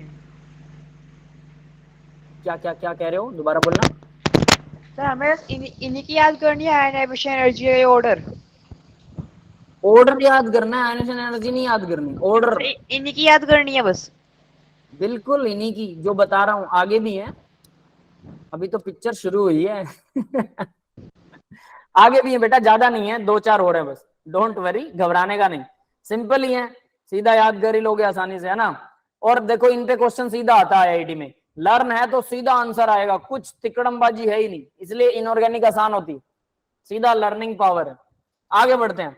The decrease in the large ionization energy of the lithium because the after removal of first electron, lithium में से पहला इलेक्ट्रॉन निकालने के बाद में दूसरा इलेक्ट्रॉन निकालना मुश्किल होता है, क्योंकि लिथियम स्टेबल इलेक्ट्रॉनिक कॉन्फ़िगरेशन निकाल कर लेता है, लिथियम हीलियम बन जाता है, ठीक है। फिर उसके बाद order of first ionization energy of 13 group, अब ये 13वें ग्रुप की फर्स्ट आयनाइजेशन एनर्जी का ऑर्डर देख लो भाई, 13वें ग्रुप का। सर लिथियम स्टेबल कैसे हो सकता इंडियम, है? Aluminium, gallium, tellurium, boron. Order देखो क्या होता है, बोरोन, बैंगन, आलू, गाजर, इन, थाली, टीएल, यही होता है ऑर्डर। पर ये बाहर जा रहा है ना, रुकिए जरा, इसको थोड़ा छोटा लिखते हैं। Aluminium, gallium, indium. एक क्वेश्चन पूछना है हाँ बोलो बेटा। और सर, जैसे कि टीएल, ऊपर लिखा है कि लिथियम में एक इलेक्ट्रॉन निकालने है वो नोबल गैस कॉन्फ़िगरेशन अटेन कर लेता है, बट तो उसमें तो प्रोटॉन अब भी 3 है, तो वो स्टेबल हो जाएगा मतलब कम इलेक्ट्रॉन में चार्ज के साथ। प्रोटॉन अभी भी 3 है, बिल्कुल, तो प्रोटॉन 3 है, स्टेबल वेबल कुछ नहीं होता है, उसमें से एक इलेक्ट्रॉन आप पहले से निकाल चुके हो, बेचारा दुखी हो चुका है। कोई भी एलिमेंट इलेक्ट्रॉन डोनेट थोड़ा करना चाहता है, मेटल्स की टेंडेंसी होती है डोनेट करने की, पर इसका मतलब ये थोड़ा बिना एनर्जी के दे देंगे, हमने एनर्जी लगा के पहला इलेक्ट्रॉन निकाल दिया, अब आप एनर्जी लगा के दूसरा निकाल रहे हो, अब लिथियम को गुस्सा आ गया कि भाई मेरा एक तो जा चुका, अब दूसरा नहीं जाने दूंगा, ऊपर से वो स्टेबल इलेक्ट्रॉनिक कॉन्फ़िगरेशन में बैठा है, इसका मतलब हीलियम से मैच कर रही है उसकी इलेक्ट्रॉन कॉन्फ़िगरेशन। पहले तो एक इलेक्ट्रॉन आउटर शेल में था, उसने सोचा चल यार कोई लेके जा रहा है, जा भाई जा, कोई बात नहीं, लेकिन अब अंदर वाली शेल में से इलेक्ट्रॉन निकाल रहा है और वो भी पूरा भरा पड़ा है, तो अब उसको गुस्सा तो आएगा, वो नहीं देगा इलेक्ट्रॉन। पर हम तो एनर्जी दे के निकाल सकते हैं, कुछ भी कर सकते हैं, कर दिया हमने। यस, क्लियर है? Yes sir. हाँ, ऐसा होता है। तो ये देखिए अब इसका ट्रेंड देखो भी, boron, aluminium, gallium, indium, thallium, तो इंडियम पहले आ रहा है, इसकी एनर्जी, इसमें से इलेक्ट्रॉन निकालना कम, मतलब बोरोन में से इलेक्ट्रॉन निकालना सबसे मुश्किल है, नीचे की तरफ इलेक्ट्रॉन निकालना आसान होता है, ये ऑर्डर थोड़ा उल्टा देगा। बोरोन के बाद सीधा टीएल आ गया, उल्टा ऑर्डर में भी बोरोन के बाद टीएल आ रहा है, होना क्या चाहिए, बोरोन के बाद एल्यूमिनियम आएगा, एल्यूमिनियम तो कहीं और ही आ रहा है, गैलियम तीसरे नंबर पर है, बिल्कुल सही है, उसके बाद में एल्यूमिनियम है जो कि होना चाहिए था दूसरे नंबर पर, तो ये भी गलत है, और इंडियम अपनी जगह सही है। समझ में आया? ऑर्डर में सिर्फ ये याद करो कि कौन गड़बड़ कर रहा है। बोरोन पहले नंबर पर है, बिल्कुल सही है, बोरोन के बाद मैंने इसको टेल्यूरियम लिख दिया, बोरोन और टेल्यूरियम, ये गलत है, सिर्फ टीएल गड़बड़ कर रहा है सेकंड नंबर पर, और एल्यूमिनियम गड़बड़ कर रहा है, उसको सेकंड पर होना चाहिए था। तो एल्यूमिनियम ने सेकंड नंबर वाली जगह ले ली, जबकि वो लास्ट में होना चाहिए था। बस इतना सा गड़बड़ है, बाकी सब सेम है। बोरोन अपनी जगह बिल्कुल सही बैठा है, गैलियम अपनी जगह बैठा है, इंडियम अपनी जगह बैठा है। यस बेटा, क्लियर है। नेक्स्ट 13 ग्रुप में फर्स्ट आयनाइजेशन एनर्जी का ट्रेंड देख लो, ये वही है, same to same, boron, tellurium, gallium, indium, और गैलियम, एल्यूमिनियम और इंडियम, ठीक है, ये तो सेम है। Poor shielding effect, lanthanoid contraction in tellurium, ये रीजन बता रखा है कि शील्डिंग इफेक्ट कम होता है गैलियम में और लैंथेनॉइड कॉन्ट्रैक्शन होती है टेल्यूरियम में। लैंथेनॉइड कॉन्ट्रैक्शन हमने डिफाइन किया था 6th ग्रुप में। लैंथेनॉइड मेटल्स भरने की वजह से उनका रेडियस जो है वो जरूरत से ज्यादा कॉन्ट्रैक्ट होते हैं और लगभग सबका रेडियस सेम हो जाता है। जितने भी 6th ग्रुप में एलिमेंट आते हैं लगभग सबका रेडियस सेम है, उनका रेडियस काफी कॉन्ट्रैक्ट हो चुका है, वही होती है लैंथेनॉइड कॉन्ट्रैक्शन, और उसी की वजह से टेल्यूरियम को भी इफेक्ट पड़ता है। समझ गए। अब नेक्स्ट देखो भाई, order of first ionization energy in 14 group, तो भाई ये भी इंपॉर्टेंट है। अब 14 ग्रुप कौन सा है, किधर गया, ये रहा 14 ग्रुप, स्कैंडियम। अब ये पता है आपको, carbon, carbon, silicon, germanium, SN होता है टिन, PB लेड, है ना, इसके नीचे वाला याद करने की जरूरत नहीं है। तो देखो कार्बन, सिलिकॉन, जर्मेनियम बिल्कुल सही ट्रेंड है। PB और टिन, ये टिन और PB सिर्फ ये गड़बड़ कर रहा है, PB होना चाहिए लास्ट में, टिन के साथ में रिप्लेस हुआ है। चलो इसका रिप्लेसमेंट दिखा देते हैं बस, ये दोनों गड़बड़ कर रहे हैं, बाकी ऑर्डर बिल्कुल सही है। क्लियर है ये सबको? Yes sir. याद करना है, याद रख लेना, क्लियर होने से कुछ नहीं होता, वरना सब क्लियर रहेगा। Lanthanoid contraction, PB size lead to the, क्या बेटा? सर मैं कह रहा हूँ रट लेंगे सर इसको अच्छी तरीके से, बिल्कुल घोल के पी जाओ। कहते हैं ना, तुम वो जो जिन्हें समुंदर खा जाता है और हम वो जो समंदर को पी जाते हैं, तो इसको पीना है। सर वाह घोल वाह, के- सर वाह वाह। क्या? सर मजा आ अब गया आगे सर सुन बढ़ते हैं के। बेटा। पॉइंट्स टू रिमेंबर, रिमेंबर रखने वाला है कुछ पॉइंट दे रखा है। आयनाइजेशन एनर्जी नॉन मेटल की ज्यादा होती है मेटल के मुकाबले। ऑब्वियस है, मेटल में से इलेक्ट्रॉन बाहर निकालना आसान है क्योंकि वो डोनेट करना चाहते हैं, नॉन मेटल में से मुश्किल है क्योंकि वो एक्सेप्ट करना चाहते हैं। Noble gas have highest ionization energy any period, noble gas किसी भी पीरियड में हाईएस्ट आयनाइजेशन एनर्जी रखती हैं, ये बात याद रख लेना। सीजियम हैज लोएस्ट, सीजियम सबसे कम रखता है, ये बात भी हम कर चुके हैं। Helium has the highest ionization energy, helium जो है उसकी हाईएस्ट आयोनाइजेशन एनर्जी होती है। पूरे पीरियोडिक टेबल में लोएस्ट होता है सीजियम और हाईएस्ट होता है हीलियम। नीचे की तरफ जाएंगे तो आयनाइजेशन एनर्जी कम हो जाएगी हीलियम के ही पीरियड में, समझ रहे हो? नीचे की तरफ साइज बढ़ जाता है, साइज बड़ा है तो न्यूक्लियस में से एक इलेक्ट्रॉन निकालना आसान होता है, साइज छोटा है तो मुश्किल होता है। सबसे छोटा साइज, सबसे ऊपर सबसे राइट में आयनाइजेशन एनर्जी हाईएस्ट होती है, दैट इज हीलियम। सबसे नीचे सबसे लेफ्ट में सीजियम आता है, वैसे फ्रेंशियम आता है लेकिन फ्रेंशियम को काउंट नहीं करते, तो सीजियम की आयनाइजेशन एनर्जी सबसे कम होगी। क्लियर है? दोनों एग्जांपल एक जगह पर लिखे हुए हैं, मैंने एक को इंपॉर्टेंट लगा दिया, दूसरा भी इंपॉर्टेंट है, इसको भी लगा देते हैं चलो, है ना। वैसे वो पहले मैं इंपॉर्टेंट लगा चुका हूं बट यहां पर भी इसको फिर से इंपॉर्टेंट लिख देते हैं। ये इंपॉर्टेंट आपके फायदे के लिए बेटा, ध्यान रख लेना। इलेक्ट्रॉन गेन एंथैल्पी, अब भाई एक रिवर्स चीज आती है, इलेक्ट्रॉन गेन एंथैल्पी। इसका मतलब आपको समझ में आ गया होगा, इलेक्ट्रॉन को गेन करने के बाद हमें जो एनर्जी मिलती है या हमें देनी पड़ती है, दोनों काम होते हैं इसमें। आयोनाइजेशन एनर्जी क्या होती है? हमेशा हमें मिलती है, हमेशा हमें मिलती है आयोनाइजेशन एनर्जी। क्यों? इलेक्ट्रॉन को बाहर निकालना चाहते हो, एटम के अंदर है, निकालने के लिए एनर्जी देनी पड़ेगी। लेकिन इलेक्ट्रॉन गेन एंथैल्पी क्या होती है? इलेक्ट्रॉन गेन एंथैल्पी, इलेक्ट्रॉन उसको जबरदस्ती दे रहे हो आप एटम को, लेकिन कुछ एटम तो इलेक्ट्रॉन गेन करना चाहते हैं, उनके पास अगर कम है तो, जैसे कि नॉन मेटल, नॉन मेटल में इलेक्ट्रॉन्स कम होते हैं, वो अपना शेल पूरा भरना चाहते हैं, भले ही उन पे नेगेटिव चार्ज आ जाए लेकिन वो अपना शेल पूरा भरना चाहते हैं, तो वो हमें एनर्जी देते हैं। इलेक्ट्रॉन जब गेन करेंगे हमें एनर्जी मिलेगी। लेकिन मेटल को दोगे, मेटल तो छोड़ना चाहती है और आप उसको जबरदस्ती इलेक्ट्रॉन दे रहे हो, दे सकते हैं, बिल्कुल दे सकते हैं, है ना। लेकिन वो क्या होगी, वो हमें एनर्जी जबरदस्ती उसे देनी पड़ेगी, एनर्जी देके इलेक्ट्रॉन देना पड़ेगा, ऐसा नहीं लेने वाला वो इलेक्ट्रॉन। और नॉन मेटल हमें एनर्जी देंगी जब वो इलेक्ट्रॉन लेंगे, लेकिन क्या हमेशा नॉन मेटल हमें एनर्जी देंगे? पहला इलेक्ट्रॉन नॉन मेटल को दे दिया, ध्यान से सुन लेना ये बात, बीच में आएगी कहीं मैं सीधा मार्क करूंगा, अब ध्यान से सुन लेना। पहला इलेक्ट्रॉन नॉन मेटल को दे दिया, नॉन मेटल इलेक्ट्रॉन लेना चाहती थी, बिल्कुल बहुत अच्छी बात है, मैंने इलेक्ट्रॉन दिया, उन्होंने मुझे एनर्जी दी, मुझे दे दी उन्होंने एनर्जी, मुझे अगर मिल रही है तो नेगेटिव एनर्जी, याद रख लेना। अब दूसरा इलेक्ट्रॉन दे रहा हूं तो नॉन मेटल पे क्या आ गया, नेगेटिव चार्ज आ गया। अब नेगेटिव चार्ज ऑलरेडी है और मैं दूसरा इलेक्ट्रॉन दे रहा हूं तो क्या होगा, अब मुझे उसे जबरदस्ती दूसरा इलेक्ट्रॉन देना होगा, तो मैं एनर्जी दूंगा अब उसे, सेम एज इट इज जैसे मेटल के केस में हम करते हैं। तो यानी कि इलेक्ट्रॉन गेन एंथैल्पी पॉजिटिव भी हो सकती है, नेगेटिव भी हो सकती है। पॉजिटिव मतलब मैंने दी, नेगेटिव मतलब मुझे मिली। कोई किसी से कोई गिफ्ट ले रहे हो, नेगेटिव होता है, ये हम डिस्कस कर चुके हैं, यस और नॉट, यस सर। है ना। तो किसी से कोई गिफ्ट लेना बहुत नेगेटिव होता है, सामने वाला एहसान दिखाता है, अगली बार वो आपके गिफ्ट का 4 गुना ले जाएगा। किसी से गिफ्ट नहीं लेना चाहिए। किसी के साथ फिल्म देखने जाते हैं, उसकी टिकट के ऊपर उसके पैसे पर फिल्म देखने जाते हैं, उसकी गाड़ी में बैठ के फिल्म देखने जाते हैं, तो वो उस एहसान का बदला लेगा, याद रख लेना, कभी ना कभी पक्का लेगा, हो सकता है अगले दिन निकाल ले। तो इसलिए सर हम ज्यादा नहीं देते, वापस बराबर देते हैं। हाँ, तो इसीलिए कहते हैं किसी से कुछ मिल रहा है नेगेटिव होता है। ऐसा हो सकता है, खैर उसको छोड़िए, लेकिन किसी को कुछ डोनेट करना अच्छा होता है तो आप डोनेट कीजिए बजाय कि लेने के। अब आगे बढ़ते हैं बेटा, एक मिनट पहले ये कर लेते हैं, फिर डिस्कस करेंगे उस बात पे भी।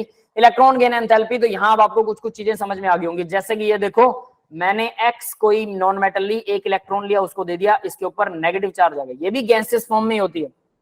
तो neutral isolated gases atom, neutral होना चाहिए, कोई चार्ज ना हो, आइसोलेटेड गैसेस एटम होना चाहिए, convert into the negative ion, इसको हम कन्वर्ट कर रहे हैं नेगेटिव आयन के अंदर, ठीक है। The enthalpy change accomplished by the process, enthalpy change लिखा है, एंथैल्पी गेन या लॉस नहीं लिखा, क्यों, क्योंकि इलेक्ट्रॉन गेन होता है तो एनर्जी हो सकता है हमें देनी पड़े, हो सकता है हमें मिल जाए, तो इसलिए एंथैल्पी चेंज, एंथैल्पी या एनर्जी चेंज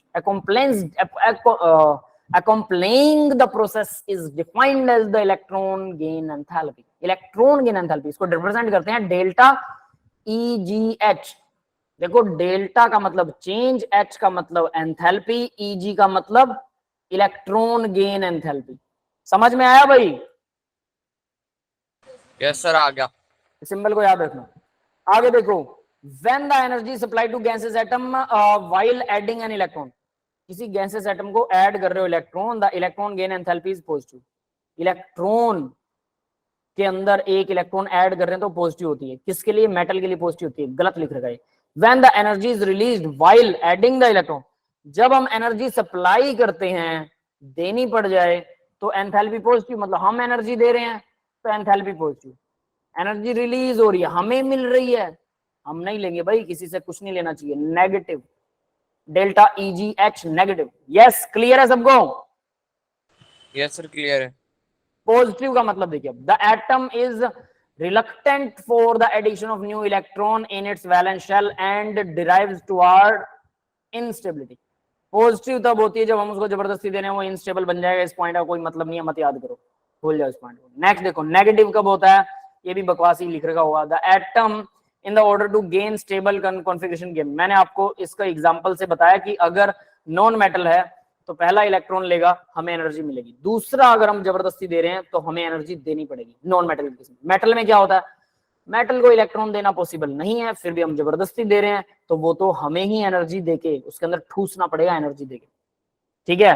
तो सीधा ये याद कीजिए, चौथा और पांचवा पॉइंट मत याद कीजिए, ध्यान ही मत दीजिए, जो मार्क कर रहा हूं उतना ही याद कीजिए, सबसे बेटर है। Endothermic reaction, heat gain by the system. अब देखो भाई, किसी सिस्टम में एंडोथर्मिक का मतलब क्या है, हीट गेन होती है, मतलब किसी रिएक्शन को मैं, पॉजिटिव वैल्यू ऑफ हीट, मैंने अगर एनर्जी दी, वो एंडोथर्मिक रिएक्शन है। किसी रिएक्शन को स्टार्ट करने और चालू रखने के लिए मैं लगातार एनर्जी दे रहा हूं, उसको बोलते हैं एंडोथर्मिक रिएक्शन।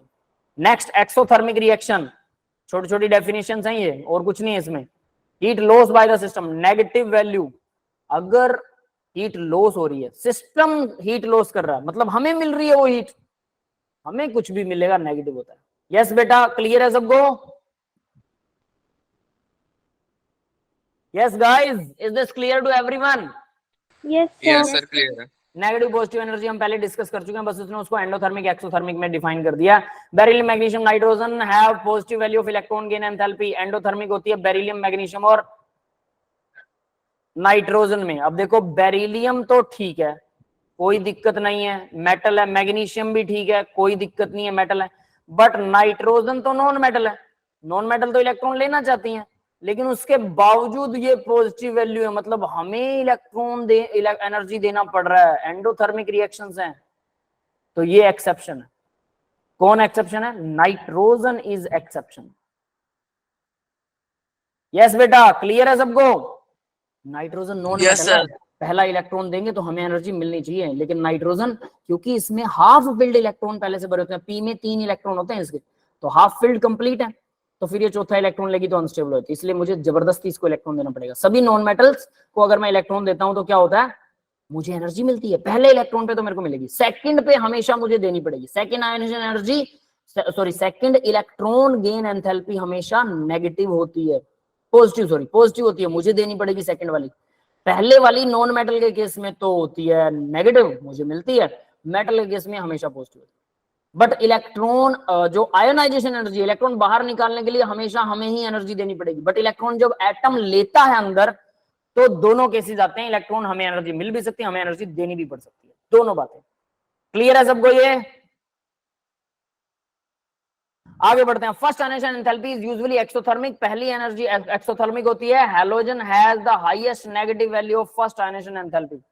हैलोजन कौन से होते हैं?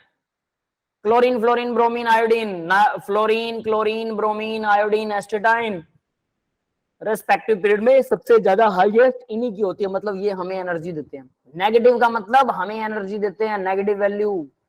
क्लियर है भाई? ये नीचे करेंगे तब समझ में आएगा। अब देखो factor affecting the electron gain enthalpy, कौन से फैक्टर हैं जो इलेक्ट्रॉन गेन एंथैल्पी को अफेक्ट करते हैं? एटॉमिक साइज, साइज बड़ा होगा तो इलेक्ट्रॉन अंदर डालना आसान है ना, बाहर निकालना भी आसान है। More the atomic size less is the magnitude of electron gain enthalpy, का मैग्नीट्यूड कम मिलेगा हमें।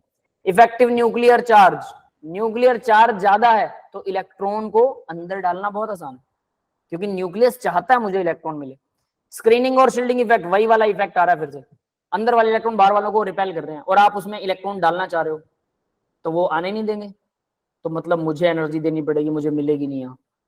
क्लियर है? तो ये चीजें साथ में नीचे लिख रखी हैं, बट इनको हम नहीं देखने वाले, हमें सिर्फ ऑर्डर याद करना है, मेन है वही।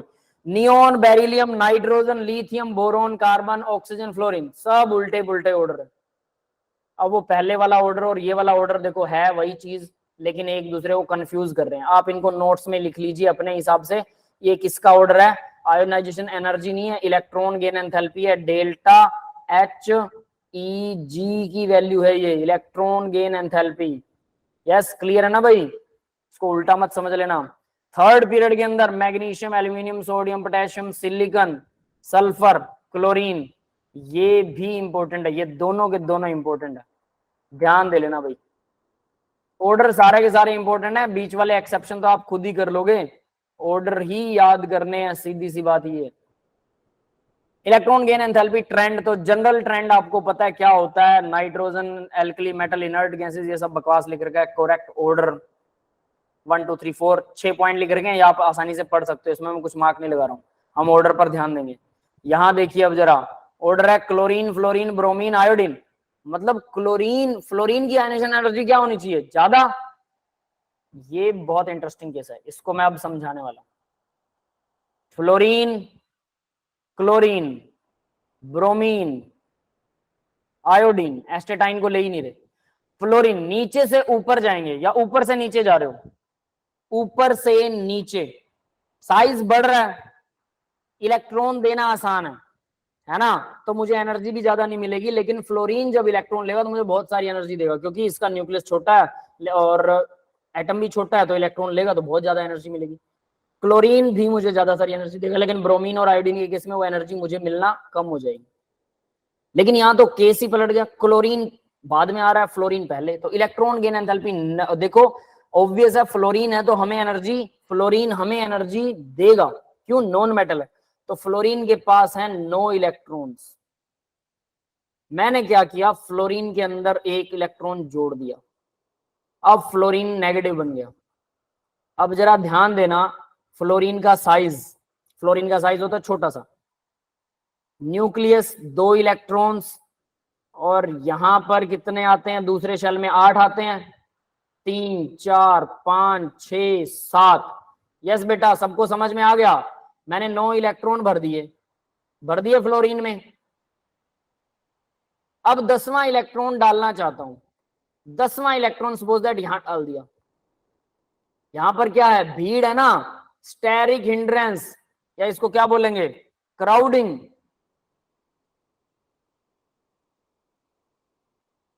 Crowding of electron. क्यों?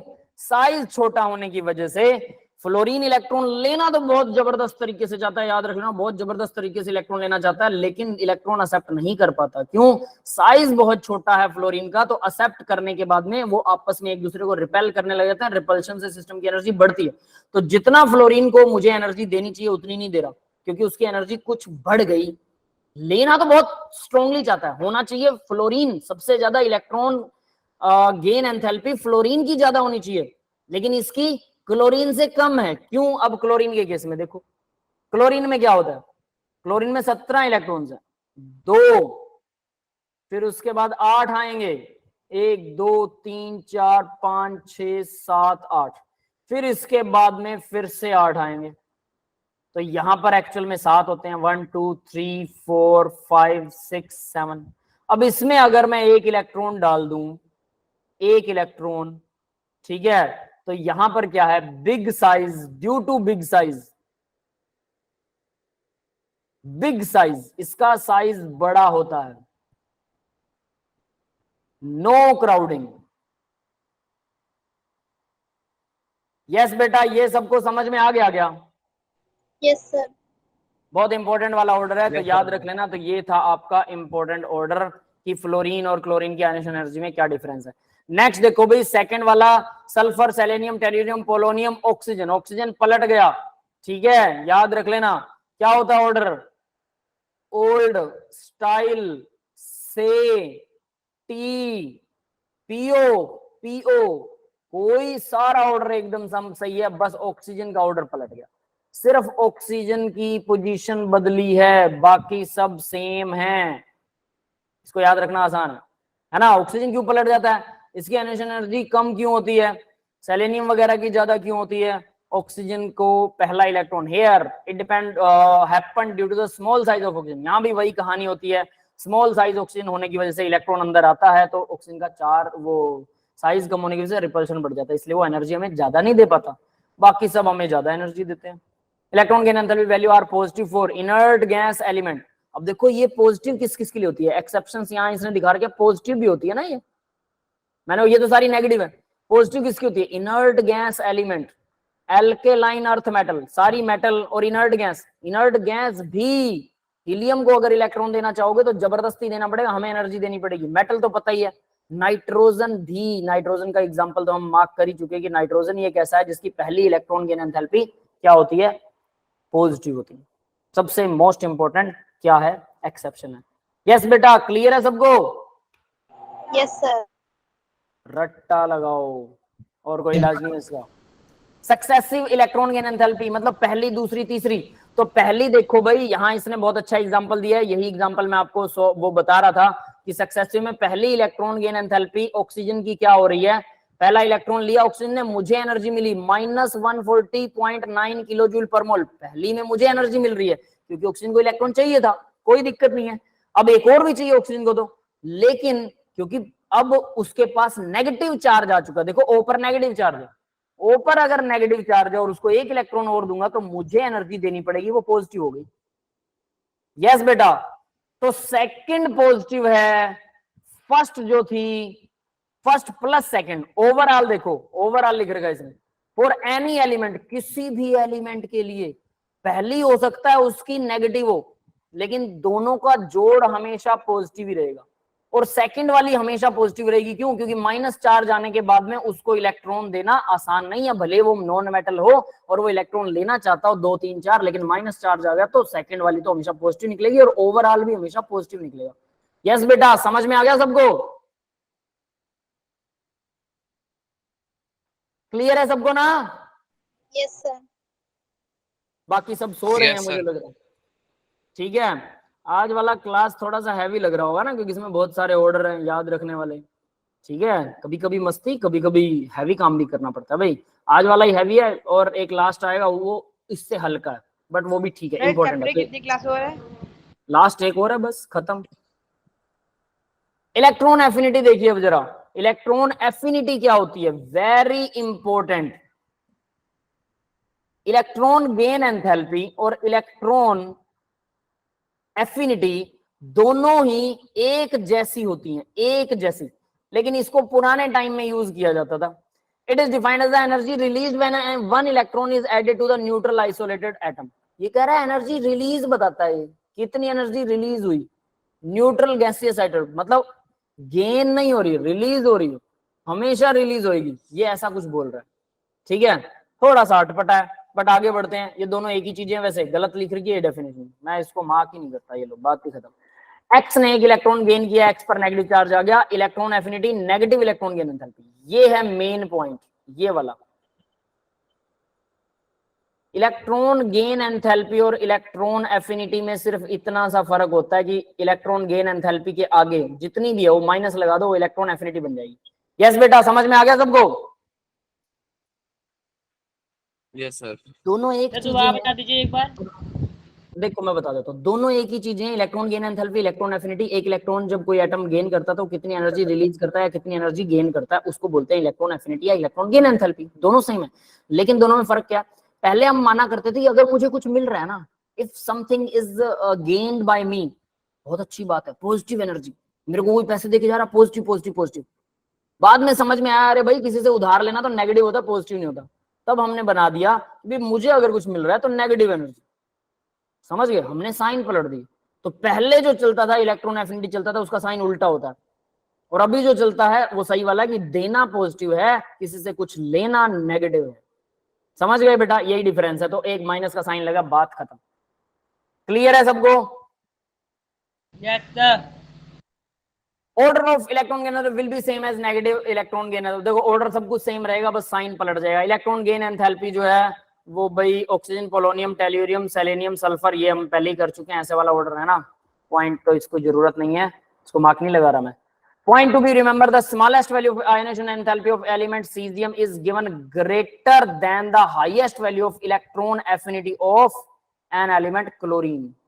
अब ये क्या मतलब है? स्मॉलेस्ट वैल्यू, किसकी स्मॉलेस्ट वैल्यू है? सीजियम की आयनाइजेशन एंथैल्पी इवन ग्रेटर, ये भी ज्यादा है than highest value of electron affinity. Electron affinity की जो हाईएस्ट वैल्यू है ऑफ एन एलिमेंट, जैसे कि क्लोरीन है, मैंने बताया था सबसे ज्यादा स्ट्रॉन्ग कौन होना चाहिए? फ्लोरीन होना चाहिए, जिसकी इलेक्ट्रॉन एफिनिटी सबसे ज्यादा हो।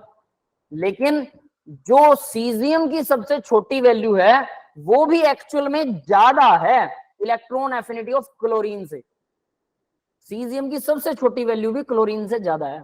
एफिनिटी उल्टी होती है ना, पॉजिटिव होती है। अब देखो सिंपल, इसको मैं बताता हूं। क्लोरीन से मान लो मुझे एनर्जी मिल रही है -5 जूल, जब मैंने उसको इलेक्ट्रॉन दिया, मैंने नेगेटिव बना दिया जब से, है ना। और सीजियम में अगर मैं उसको पॉजिटिव बनाना चाहता हूं, सीजियम पॉजिटिव, तो मैंने उसको एनर्जी दी 10 जूल। तो कह रहा है स्मॉलेस्ट वैल्यू, क्योंकि सीजियम की सबसे कम वैल्यू होती है, ये भी ज्यादा है, greater than the highest value. ये अब ये देखो, ये -5 जूल था ना electron affinity, electron gain enthalpy, तो ये इलेक्ट्रॉन एफिनिटी क्या बन जाएगा? +5 जूल हो जाएगा एक इलेक्ट्रॉन। तो इसकी +10 जूल इलेक्ट्रॉन एफिनिटी से इसकी जो स्मॉलेस्ट है उस, ये हाईएस्ट है, ये वाली तो हाईएस्ट है ना, क्लोरीन की हाईएस्ट होती है, तो इसके हाईएस्ट से भी ज्यादा है। समझ में आ गई है लाइन? थोड़ी अटपटी है। यस बेटा? Yes sir. वैसे इनका कोई आपस में लिंक विंक नहीं है, बट बस कहने के लिए इसने याद करवा रखी लाइन, और कुछ नहीं इसमें। ठीक है भाई, क्लियर है सबको? यस बेटा? सबको समझ में आ गया क्या? Yes sir. That's all for the today's lecture guys। आज के लेक्चर में सिर्फ इतना ही है। आज हम इसको यहीं पर बंद करने वाले हैं। अगर किसी का कोई डाउट है तो आप लोग अपने डाउट पूछ सकते हैं। मैं रिकॉर्डिंग जो है वो ऑफ कर रहा हूँ। That's it।